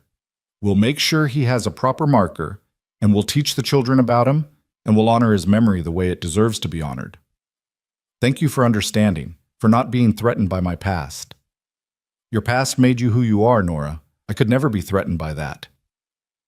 The next month, when Thomas was old enough to travel and the weather was still good, they made the journey back to the homestead. It took most of a day, following the same road Nora had walked with such desperation 6 months earlier. The landscape had changed, the drought had finally broken completely, and while the land would take years to fully recover, there was new grass growing and the creeks were running again.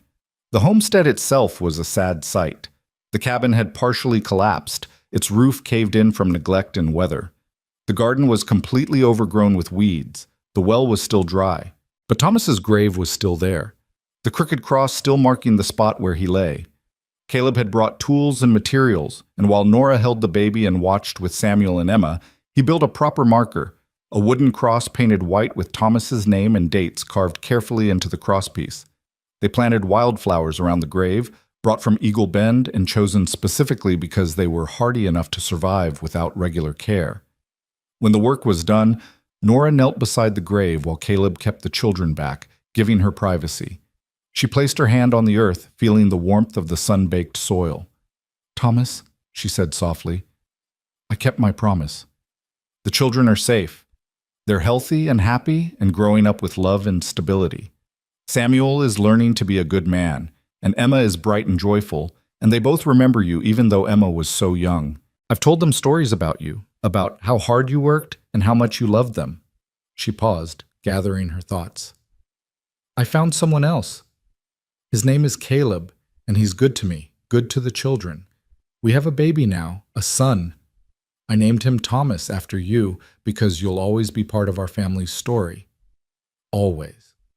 Tears were streaming down her face now. "I hope you can forgive me for moving on.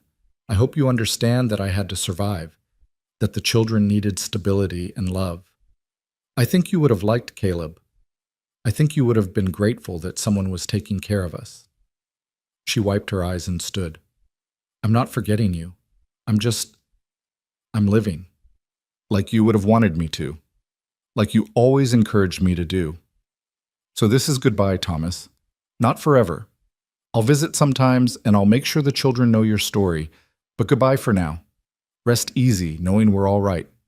Caleb appeared at her shoulder, his hand warm on her back, and together they walked back to the children. Samuel looked solemn, Emma confused, baby Thomas oblivious in Nora's arms. But they were together, and that's what mattered. As they drove away from the homestead in the wagon Caleb had borrowed for the trip, Nora looked back one last time at the place where she'd tried to build a life with her first husband. It had failed, but she had survived. She'd taken the broken pieces of her dreams and built something new, something stronger, something real. The journey back to Eagle Bend was lighter somehow, as if laying Thomas to rest properly had lifted a weight Nora hadn't realized she'd been carrying. They sang songs to pass the time, played simple games with the children, stopped to rest by a stream and eat the lunch Mrs. Brennan had packed for them. When Eagle Bend came into view as evening approached, Samuel said, "I'm glad we went to see Papa Thomas, but I'm glad we're going home too." "Me too, sweetheart," Nora said. "Me too." The years that followed were good ones, though not without their challenges. There were harsh winters and dry summers, sick livestock and broken equipment, arguments and misunderstandings, and all the normal friction of family life. Little Thomas grew into an energetic toddler, then a curious child. Nora had another baby, a daughter they named Grace. Samuel became a skilled horseman and eventually one of Eagle Bend's most trusted hands. Emma grew beautiful and kind, helping care for her younger siblings and eventually teaching other ranch children their letters. Through it all, Caleb and Nora built their life together with patience and love and the kind of commitment that comes from choosing each other every single day. They had their disagreements, their hard moments, but they always came back to the foundation they'd built on that dusty road: mutual respect, shared purpose, and genuine affection. On their 10th anniversary, Caleb took Nora back to the spot where they'd first met. He'd arranged for the children to stay with the Johnsons, and they rode out together in the early morning, the same time of year they'd first encountered each other. The dead cottonwood tree was still there, though new growth had appeared around it, fresh trees pushing up from the earth. Where once there had been only dust and death, now there was grass and wildflowers and the sound of birds singing. "I wanted you to see this, Kim," Caleb said. "How things change, how life comes back even after everything seems lost." Nora dismounted and walked to the tree, running her hand over its weathered bark. "I was so scared that day, so certain I was making the only choice available to me. But you were wrong.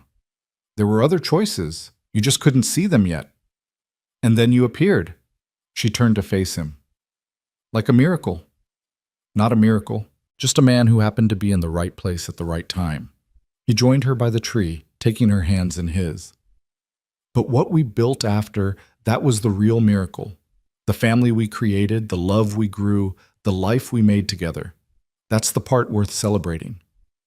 I love you, Nora said simply. I loved you then, though I couldn't admit it yet. I love you now.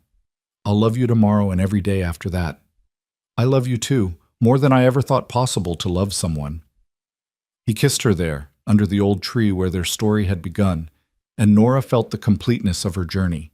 From desperation to hope, from loss to love, from barely surviving to truly living. It had been a hard road, but she'd walked it, and it had led her here, to this man, this life, this moment of perfect clarity and gratitude. They rode back to Eagle Bend hand in hand, just as they'd ridden that very first time, but now they weren't strangers bound together by circumstance. They were partners, lovers, parents, friends. They were a family. That evening, as the ranch settled in for the night and Nora prepared dinner in their cabin, larger now, expanded over the years to accommodate their growing family, she looked around at the life she'd built. Samuel helping little Thomas with his reading, Emma setting the table while Grace played at her feet, Caleb coming through the door with an armload of firewood and a smile for his wife, the photograph album on the shelf holding memories of both past and present, honoring everything they'd been and everything they'd become. This was more than survival, this was thriving. This was the life she'd been fighting for all those months ago when hunger had driven her toward an impossible choice. This was the answer to prayers she'd been too broken to articulate, the hope that had seemed forever lost, the love she'd thought she'd never feel again. Caleb caught her eye across the room and smiled. And in that smile, Nora saw her entire future. Not perfect, not without struggles, but real and solid and worth every hardship they'd endured to reach it. She smiled back, her heart full to overflowing with gratitude and joy and the simple, profound blessing of being alive. Outside, the Wyoming wind sang through the cottonwoods, carrying with it the promise of tomorrow and all the tomorrows after that. The past was honored, the present was cherished, and the future stretched out bright and full of possibility. They had survived, they had rebuilt, they had loved and been loved in return. And that, in the end, was more than enough. It was everything. The two search is https Josh YouTube.com watch V BJF DK390. Here's a cinematic 5-part dramatic summary, 380 words, of Starving Widow said, "Take my children," the cowboy answered, "I'll take you too." Rewritten in American storytelling style, with new character names never used before in your CB project. The pacing follows the full dramatic arc: opening, rising action, climax, resolution, breakthrough, and ending, with a complete emotional closure. Awesome. Title: The Cowboy Who Took Her Children and Her Heart. Pass 1. Opening: The Road to Surrender. Wyoming Territory, 1873. Under a pitiless sun, Nora Hale clutched her 2 starving children and stared at the dry fields where her husband now lay buried. The drought had killed everything: her garden, her hope, and her faith. With nothing left but grief and an empty pantry, Nora made the most agonizing choice a mother could. She would walk to town and ask the Reverend to find homes for her children before they starved. Dust burned her throat as she whispered, "We'll be all right soon." But she didn't believe it. Then, 2. Rising action. The Cowboy on the Road. Halfway to Sweetwater Junction, a rider appeared through the heat shimmer. A tall man on a chestnut stallion, his face half-shadowed beneath a worn hat. Caleb Vance, a cattle driver scouting ahead for his herd, reined in when he saw the widow and her children. He offered food. Pride made Nora refuse until her son whimpered from hunger. As they ate, Caleb learned her story: the death, the drought, the plan to give up her little ones. Something inside him cracked. "There's a ranch north of here hiring for the season," he said gently. "You can work there. Keep your children with you. Let me take you." 3. Climax. The firelight promise. That night they camped by a dry creek, her children sleeping between them. Beneath the stars, Nora told him of the husband who had loved her into courage. Caleb spoke of a sister he lost in a drought years ago, the same kind of loss that had taught him never to walk away from suffering again. When Nora whispered, "I was going to give up my babies," Caleb reached for her trembling hand. "You don't have to anymore. I'll take them, and I'll take you too." 4. Resolution. A cabin of second chances at Eagle Bend Ranch. Caleb found her honest work and built her a home with his own hands. He stayed to help, teaching the children to ride and Nora to laugh again. When she thanked him, he only said, "You saved me too." 5. Breakthrough and ending. The new beginning. Months later, Caleb returned from the trail, this time not as a drifter, but as a man with a purpose. On Christmas morning, he placed a ring in Nora's work-roughened hand. "You gave me family," he said. "Let me give you forever."